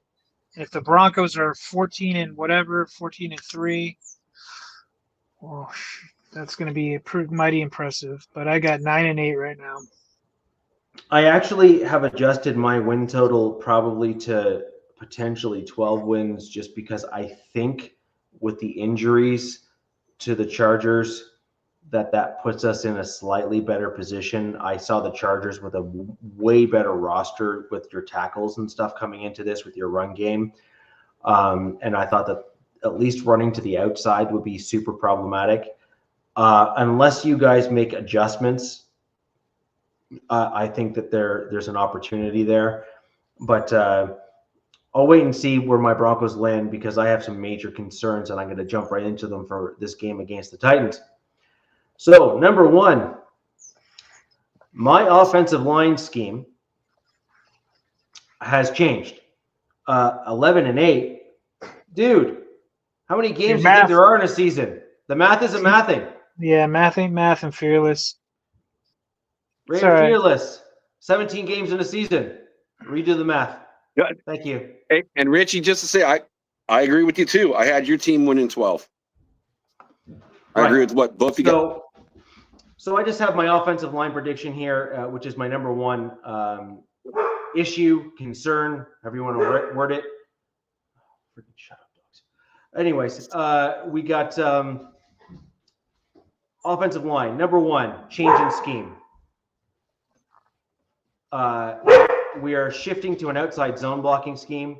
That, again, like I said in last week's show or the week before, for those of you who don't know what an outside zone scheme looks like in the running game, that is effectively what you're used to seeing the Broncos in the Elway era run, with the shifting offensive line and kind of the entire line moving either left or right, with kind of holes being punched in between the various linemen at their various stages in the block scheme. That is what an outside zone scheme looks like. Terrell Davis, et cetera, that's what to look for. Our running backs that we drafted, J.K. Dobbins, not drafted because he was obviously a free agent acquisition, but R.J. Harvey is definitely suited for that kind of outside zone scheme. And J.K. Dobbins, I think, will excel in that style of scheme as well, because the outside zone requires a one cut and go style running back. And so speed and power both do well as long as you make decisive pushes through the offensive line to get through the seams and creases. Both of those running backs fit well into that style. Now, that being said, you're changing your offensive scheme, but that doesn't mean you have the player personnel on the offensive line in order to do it. and that's what blows my mind. So number one, our offensive center, Wattenberg, sucks. As in awful. Outside zone does not suit him at all. He is not very mobile. He is not great in that general style. The dude is just not well suited for that as a running style, at all, or a blocking style at all. Same with Ben Powers. Ben Powers is a general kind of inside zone / power offensive lineman, sort of. And you saw him get legitimately exposed in the preseason with trying to run the outside zone scheme. He sucked. Wattenberg was really bad. Powers looked like a college lineman playing in the NFL. That's how bad he was. This is so weird for you to say this after the ranking your guys' offensive line had last season. Yeah. Well, Nick G, because I'm not pronouncing that last name, so let's just leave it there. Yeah. He was looking so good in that outside zone scheme that there was legitimate talk within Broncos country, and not just from the talking heads that just think every new player that the Broncos bring in is going to be the next greatest thing. There was very, very sane, legitimate offensive line and offensive focused folks that were assessing it, where they were talking about Nick G literally surpassing, and perhaps even the Broncos cutting Powers outright in favor of Nick, to try and just clear the path. You know what I mean? Just say he is definitely better suited for this blocking scheme. Move aside and let's go. I tended to agree with that general approach because I think Powers is gone at the end of this offseason. So the question is that you keep him around as a backup, or do you move him out completely so you don't end up with this, young guy having to look over his shoulder constantly, wondering if he can or cannot develop. So I think there's a fair comment there. Number two, running lanes and running back success. we have a real challenge right now with the offensive line because they did not play very well. So DZ, some of your general comments kind of generally apply for my Denver Broncos. My running backs are running too much to the outside in preseason. And you saw RJ Harvey and you saw some of the other folks do that as well. And that really kind of shot us in the foot, so to speak. You need to run up the middle. You need to wear down those interior defensive linemen of your opposing team. That's part of the reason why you run the football. Like, you don't just want the 4 yards of carry or the 6 yards of carry or whatever you end up getting in that regard. Part of your goal of running the football is you take the 2 to 3 yards per carry or less, with the hopes that as you wear down that defensive line with grinding and pushing the football down the field, that you start breaking 10 to 15 or 20-yard runs as a result of that style of play. We just saw too much of the outside running from our running backs. That will not be sustainable long-term in the NFL. You will have your running backs just absolutely stonewalled, and you'll go 3 and out too many times, and you'll start losing games. You got to stop it. You have to start running inside. Well, let me ask you this, Richie. Do you think it was just more because it was preseason and not wanting to show your hand? That's what I was Or thinking. do you really feel like that's kind of the direction, just based off what these running backs are just seeing open? Because you're mentioning like your interiors not looking so hot. So they're like going, hey, I want to go where I got more space. Or is it a combination of both? I'm going to say both. However, my issue here is, for lack of better words, you can't fix stupid. Right? Like, you can't fix subpar play at the position. And so I have a few bold predictions that I'll kind of make as the season goes on, but I'll make a couple of them now because I think they're relevant. I believe Wattenberg gets replaced with Forsythe by week 4. I think Wattenberg's going to struggle so much in the outside zone that they're going to have to move on from him and put in Forsythe, who is better suited in the mobile run blocking game. And I think that that's going to happen pretty quickly. And then I could also see if Powers really continues to struggle.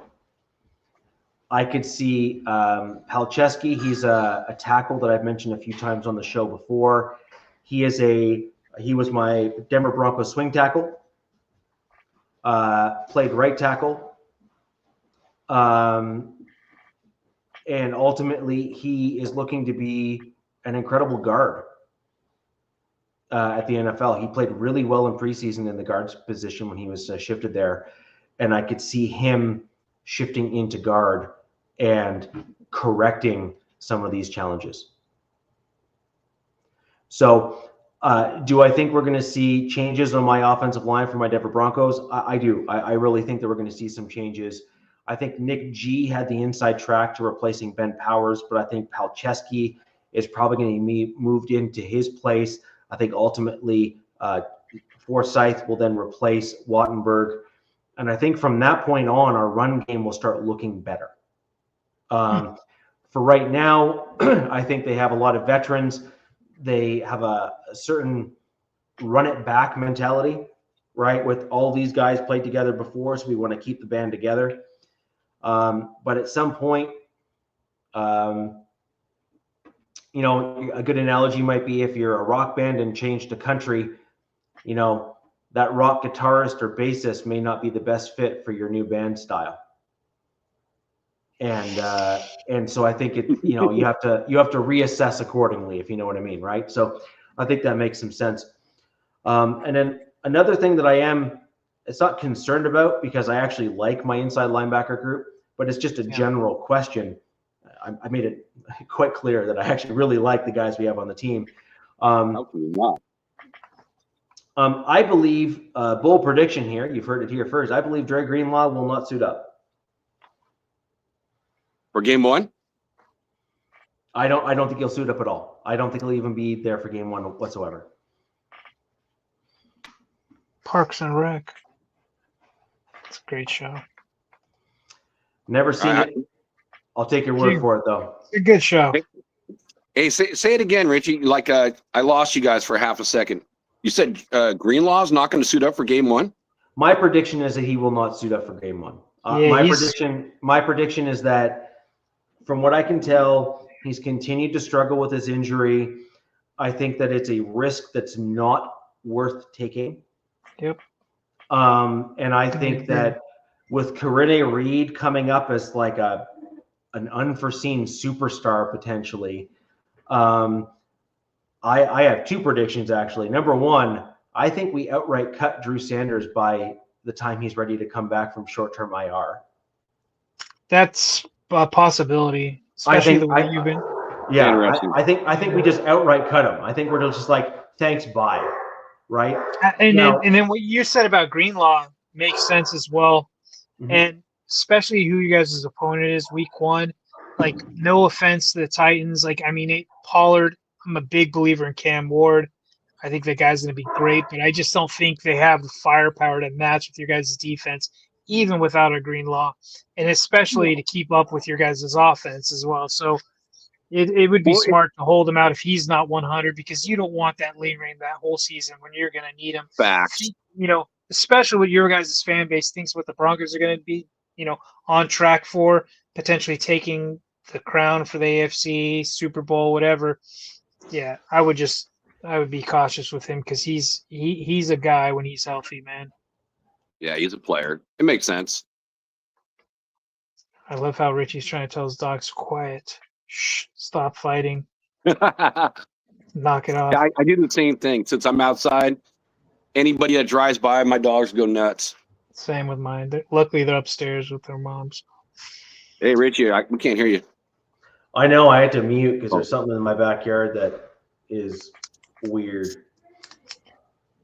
So, yeah. Anywho, I'll have to address that momentarily.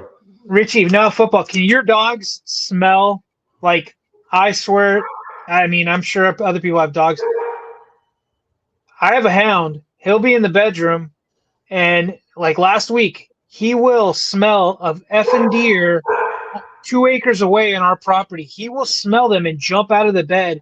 It scares you because you're like woken up out of bed. I'm like, what the hell is going on? I'm like grabbing the flashlight, and we'll go out and I'll see what he's barking at, because I don't want anybody breaking into our cars. I'll look. I'm like, there's nothing out there. And you'll see the damn deer walking on the grass. And I'll be like, oh, my God, this guy smelled the deer through the house. Yeah. Yeah, I have a dog that's with me that's kind of my dog. I picked him out as a puppy. His name is Bronco. He just turned 11 today, actually. Happy birthday, Bronco. Happy birthday. Yeah, man. So he's 11. But yeah, he's that dog. He's the dog that he's in the house and he'll bark, and there'll be like a person that's like walking down the corner, or he'll be in the house and he'll hear someone like walking in the path that we have behind the house here. And or an animal that you're just like, why are you barking? And then you'll see like, who knows what, like a raccoon or whatever, just like, Tronzola's like, trash panda running around. Yeah, like how did you even know? Like, it's just bizarre, right? Yeah, absolutely bizarre. Yeah, my dogs, they don't care about regular cars, but if they hear like a mail truck, a UPS truck, Amazon delivery truck, they just go nuts. Yeah. So just getting back to kind of close out the inside linebacker piece, I don't necessarily see it as a concern of mine. It's just more of you generally want a group to gel together so that the communication between the defensive line and then the safeties and defensive backs is kind of like this. It was just announced, I guess over the weekend, actually, Singleton is likely not even going to be on a snap count. He's going right full bore. He's green dot. He's going to be out there, I think, the entire time. Wow. That's scary. And a lot of Broncos country is downing on Singleton. I still maintain that they are undervaluing a player like him on the roster, and they simply need to stop it. Wow, that's just wrong. Singleton, I'm sorry, that guy's a beast. Yeah. He's a beast, dude. Richie, I agree with you 100% on that.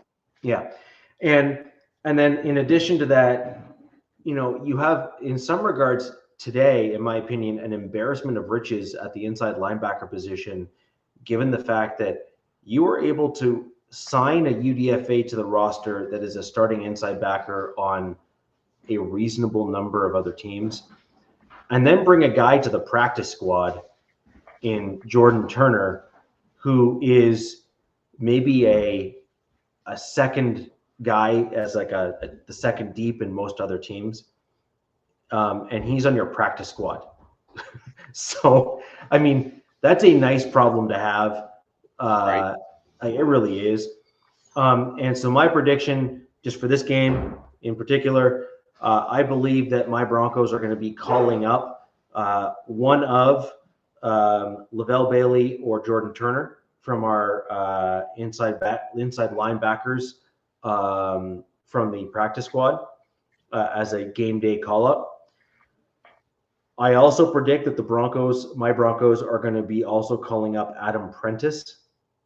He is the fullback that we have on our roster. DZ, you may be the only one, Jack maybe, but DZ's been a longtime fan of the show prior to being one of our co-hosts. I am super high on Adam Prentice. He's the fullback that I was bringing up kind of in my early days of the shows here, back when Sean Payton was actually in his last year of coaching, or second last year coaching for the Saints. He poached Prentice from the Denver Broncos, where we tried to cut him and then bring him back on the practice squad, and Sean Payton poached him from the waiver wires. And so he's a Sean Payton guy. He is a dude that Sean Payton pulled from a UDFA from the Broncos on the practice squad, and he was a starter for the Saints. He was not just like hey, wouldn't it be nice? He was the starting fullback. Richie, why do you think they would make a game day call up for him against the Titans? Pardon me? Why would you think that they would call up your guys' fullback against the Titans? I think they want to push the running game. I think they're wanting to reinforce the running game for the Broncos. Okay. I'm just curious. I mean, it wasn't a slight or anything. That was a weird call up to bring up the fullback. I just see it's going to be such a blowout. Why even risk? Bo Nix, just run the rock. There's that, yeah. Well, I think you want to have J.K. Dobbins and R.J. Harvey get their legs under them to kind of get that running game going. I think you do that with a fullback. I also think that you're going to want to just set the tone for the season to say, deal with us. And I think that that's going to be kind of the whole point of that as well. Now, moving on to things that I am, optimistic about or happy about. I think our wide receivers are looking much improved overall. I think that we made some tough decisions, like Devon Vele, who was the guy that I predicted was going to make my roster last year. We traded him for an embarrassment of riches given circumstances. But I think he's going to turn out to be one heck of a player in the NFL. So I actually think that the Saints, while on paper at first now it looks like they may have overpaid per se, but if you're getting a wide receiver for a 4th and a 7th and he turns out to be like a number 2 wideout for your team, you've done rather well for yourself. So there's nothing wrong with that. It just depends on how bad the other wide receivers are on that team. If he makes, if he's a number 2 wideout, but if he plays like a number 2, then that's a different story. Let's put it this way. Jacoby Myers, I think it would be worth the 4th and the 7th for most teams. I think having a player like that, and I certainly see Devon Vele matching or bettering him in the NFL, given what we saw from him last year as a rookie, as a 7th round draft pick. So that's kind of where my general benchmark is. Mind you, an older rookie, but yes, a rookie nonetheless. I just put it this way. Jacoby Myers, to me, is like him and Cortland Sutton. Look at the numbers. They're very similar. So they're the same type of player. Yeah, I see them as number 2 guys too, but obviously Sutton's the number 1 for the Broncos. But when you have an offensive like a very gifted offensive mind like Sean Payton. You can make guys that would otherwise not be at that tippity top, you can make them look a lot better than they actually are. Is Franklin your number one, Richie, in your eyes? I think No, it's Portland. Or Bryant?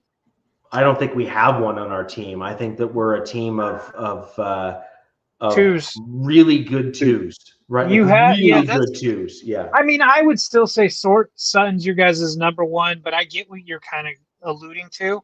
But yeah, if you look at your guys' wide receiver room, it looks like a bunch of like T. Higgins almost. Like, Correct. yeah, that's what. But I mean, T. Higgins would be a one on other teams, so that's why I view Sutton on your guys' team. But I mean, you got like Pat Bryant and John Franklin Myers and Mims. But is Mims back? Is he ready to rock, or is he still kind of?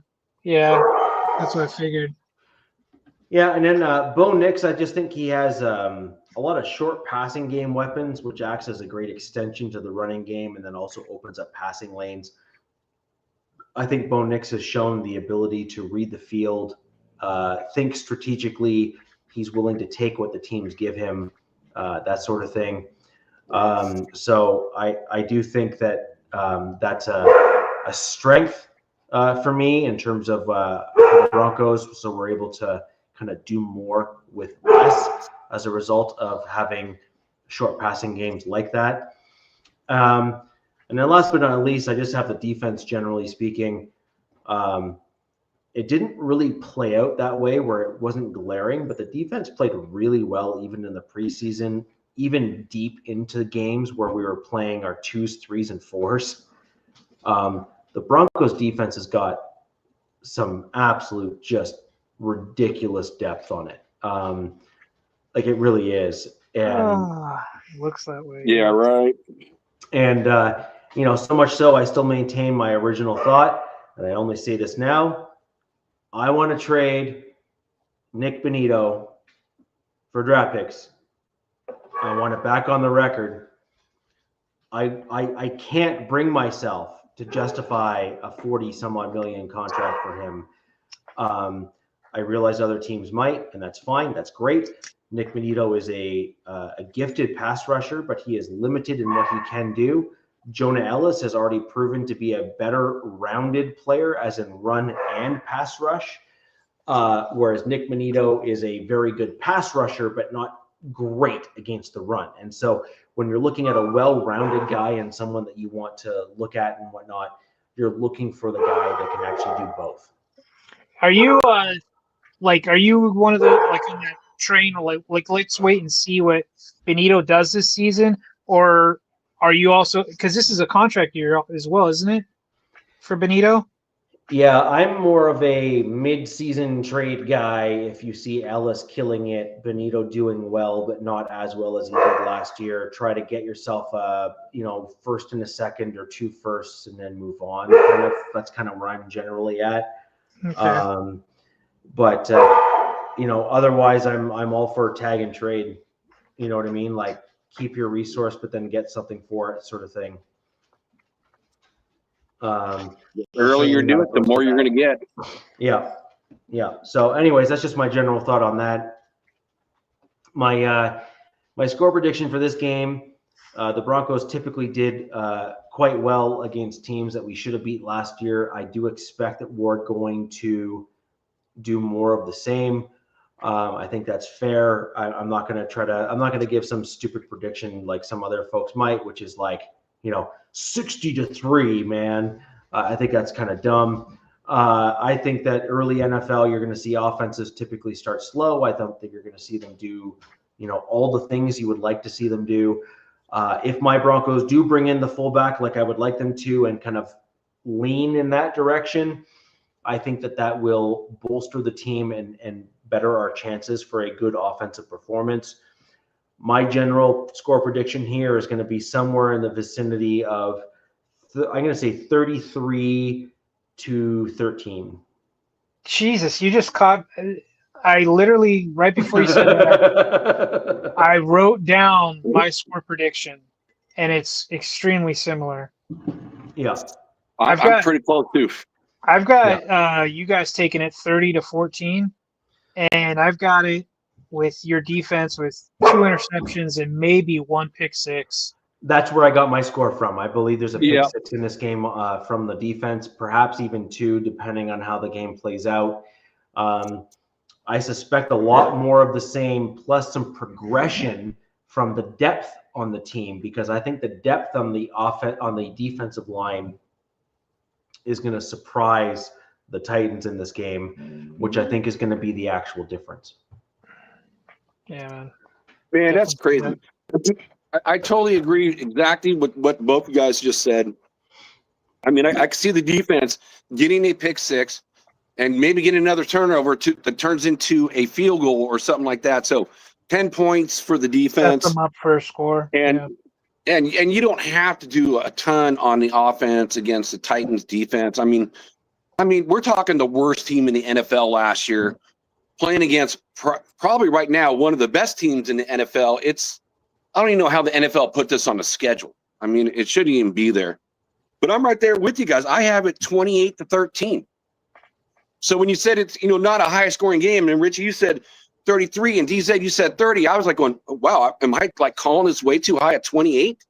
So no, when I say scoring, I'm referring to the offense. So my whole point is I think there's either 10 or like you said, like the defense gets it all the way back, and it's like a chip in or a run in for the offense, which is basically a defensive score as far as I'm concerned. But then I also then believe that there is going to be a pick six in this game from the defense. So I'm not necessarily putting all of the points on my offense. I actually believe the defense is going to show up and kind of do some of that heavy lifting as well, which is why I'm not saying it's a high scoring game in terms of offensive, but I do think the score itself is going to be high-ish. Yeah, it's going to be a blowout. But that's just because of I believe the Broncos defense is going to be wanting to show out and set a tone for the season. I agree. I can see it, especially against a rookie quarterback, man. Yeah. Even though how high they did draft him, and I think the kid's got a bright future, but yeah, man, not against this vaunted Broncos defense that's just absolutely stacked to the gills in depth and high-end players on every level. So yeah, it doesn't even matter when you're drafting number 1 overall. That means you have a lot of holes to fill. Yeah, I agree. And you're right. And with the rookie quarterback getting his feet wet, yeah. Well, we're definitely going to see the welcome to the NFL moment. I'll tell you that. That kid's going to get hit. Yeah, so I mean, I've seen some predictions where there's going to be about 5 sacks or 6 sacks in the game. I'm not necessarily willing to go quite that high, but I mean, the potential is certainly there, because rookie quarterbacks are learning the game speed, and they're not used to having this caliber of player set game planning against them. It's a real challenge for some of these rookie quarterbacks when they first come into the league.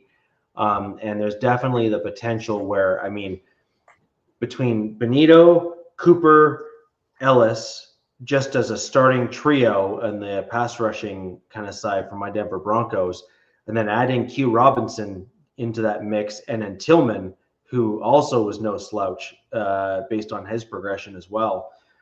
I mean, those are just the outside backers that I have on the team for the Denver Broncos. 2 of those guys that I just mentioned had double-digit sacks last year, right? And so I don't really see, and we've made multiple comments on the show before, contract years are often undefeated for guys that want to get paid. So if Nick Benito was in the discussion for Defensive Player of the Year, and he doesn't get the contract right away to start the season, I mean, who the heck knows what he's going to try to show out back on the field there to kind of, get the bag, so to speak. So it'll be really interesting to see what that looks like. DZ, I think you made a couple comments in the preseason where there was one game where Benito played and then he never played again, actually, because he kind of tweaked himself there. But there was a drive where unblockable. Yeah, there was a drive there where he literally just said, I don't want to play this. I don't want to play this series anymore. Like it certainly seemed that way. Like it seemed like he just said, I'd like to go rest now. So he said, all right, time to stop it. And he literally just went 3 consecutive plays where he just stopped the quarterback from even throwing the ball. I think that was the Niners, against the Niners. Yep. Yeah. Yeah, he just went 1, 2, 3 and just said, okay, cool, I'm going to go rest now. Yeah. Like it was unbelievable. It was literally unbelievable. So, I mean, good for him. I was actually very critical of Nick Bonito when he first came into the league because he was not a particularly good player at first. He has developed, which is great to see. He deserves all the credit in the world for putting in the work to make himself and progress to where he is now. But at the end of the day, you need to have a well-rounded football team because there's more to football than just getting after the passer. You also need to stop the opposing teams from running the ball on you. And, he is better than most at it. I will give him credit, but he is not, in the upper group in terms of outside backers at doing that. So kind of like a Trey Henderson. Yeah, you kind of said something, development. I think a lot of fans don't have the patience, especially maybe these younger fans in the NFL today, understand or, get that some of these players are development products. Like it takes time for them to pan out. And that's why these contracts are usually, 3, 4, 5 years, depending. So when you see a guy like Nick Bonito, who probably didn't come on the scene, lighten it up, but is transitioning to this type of player now, it's just, it makes you feel good. Even me not being a Broncos fan, but, I've got some guys currently on the Chargers that I'm like, I can picture what they're going to look like in a few seasons. And, hopefully they can hang on because, it will be quite a reward for the guys who drafted them and, believed in them. It's also interesting with coaches too. It's like, I look at a Tommy Millott that, they drafted and they converted him from quarterback to wide receiver. It's going to be a project. Right. But he doesn't even make the practice squad. He gets cut. And then you get a guy like a Lockie Tossie, who's never played in the NFL, except for maybe 20 snaps in preseason, but he makes the practice squad. I mean, I get it. He's an international rugby player, so it's not going to count against you in your practice squad, but it's interesting on coaches. And I can kind of see what Pete Carroll, that just kind of tells me there's a little bit of disconnect between him and Spytek. I'm like, if he's, getting up there, he's 74. He doesn't have all these years to wait for some of these guys to get there. But why even draft a kid, if you're not going to want to take the time to develop him because he's not going to make your roster as a third wide receiver drafted in the 6th round. It's interesting. So it's coaches too. It's just not fans. It's coaches as well. Yeah. The big thing, just generally speaking, is as you go through the progressions of watching players kind of get there, you need to see splashes in their first year, and then you need to see them take that second year leap forward rather than regression, where they basically take their lumps, so to speak, in terms of how they looked and how they did not perform as well as they should have.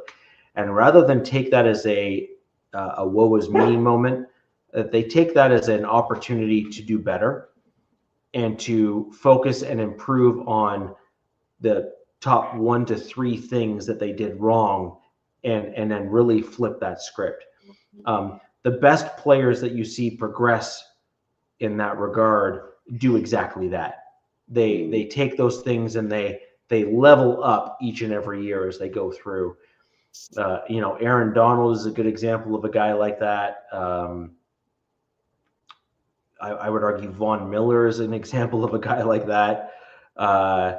Where he, there's a ton of guys that started off as good players and they could have just settled as good, and they said good is not good enough. I want to be great. One guy that comes to mind Max is Crosby is another one who was, you know, better than average, but then just continued to level himself up as time progressed. I was thinking on the offensive side, there's a guy that comes to mind is Josh Allen. People don't realize Josh Allen came in the league. He looked like trash. Yes. Yeah. So those are all good examples. And so for everyone that's looking at players and stuff, I think it's good to look at the long haul, look at the trajectory of a player. You also have to be mindful that if your team has a front office that is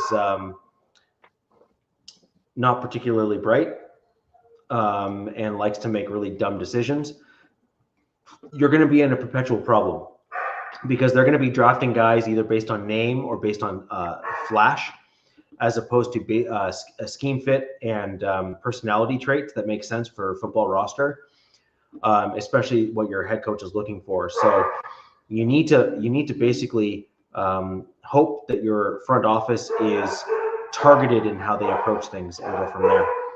But anyways, that'll do it for the show tonight. We got a packed show coming up.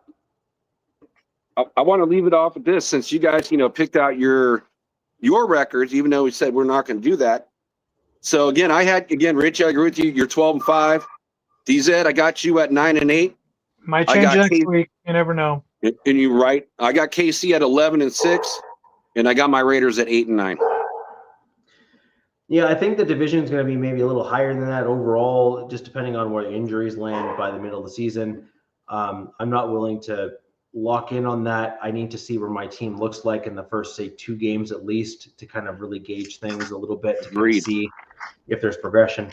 But on that note, we will end the show. Thank you all for joining us. I really do appreciate it. Love how the viewers and the chat has been lively tonight. We got some great comments, some good chat. Yeah, some really kind of, focused comments here, which is great. If you have any questions for us here or things that you wish that we had covered or whatever, leave the comments down below. If you're here watching us after the fact, do us a favor, click that like button. It actually expands the show, gets more people in here on a regular basis. If you like the show, you start seeing the lives as they crop up so you don't miss us. And then you can leave comments and we can get you involved too. But ladies and gentlemen, until next time where the West Side is the best side. Peace! Fast lane when I pass in the street, bag of money in the passenger seat. Tempo's been asking for me on the road from the west to the east. Way up, I might never come down, cause the coast's racking up the flame out. So high, I might never come down, so what, this is my lifestyle. Wait a minute.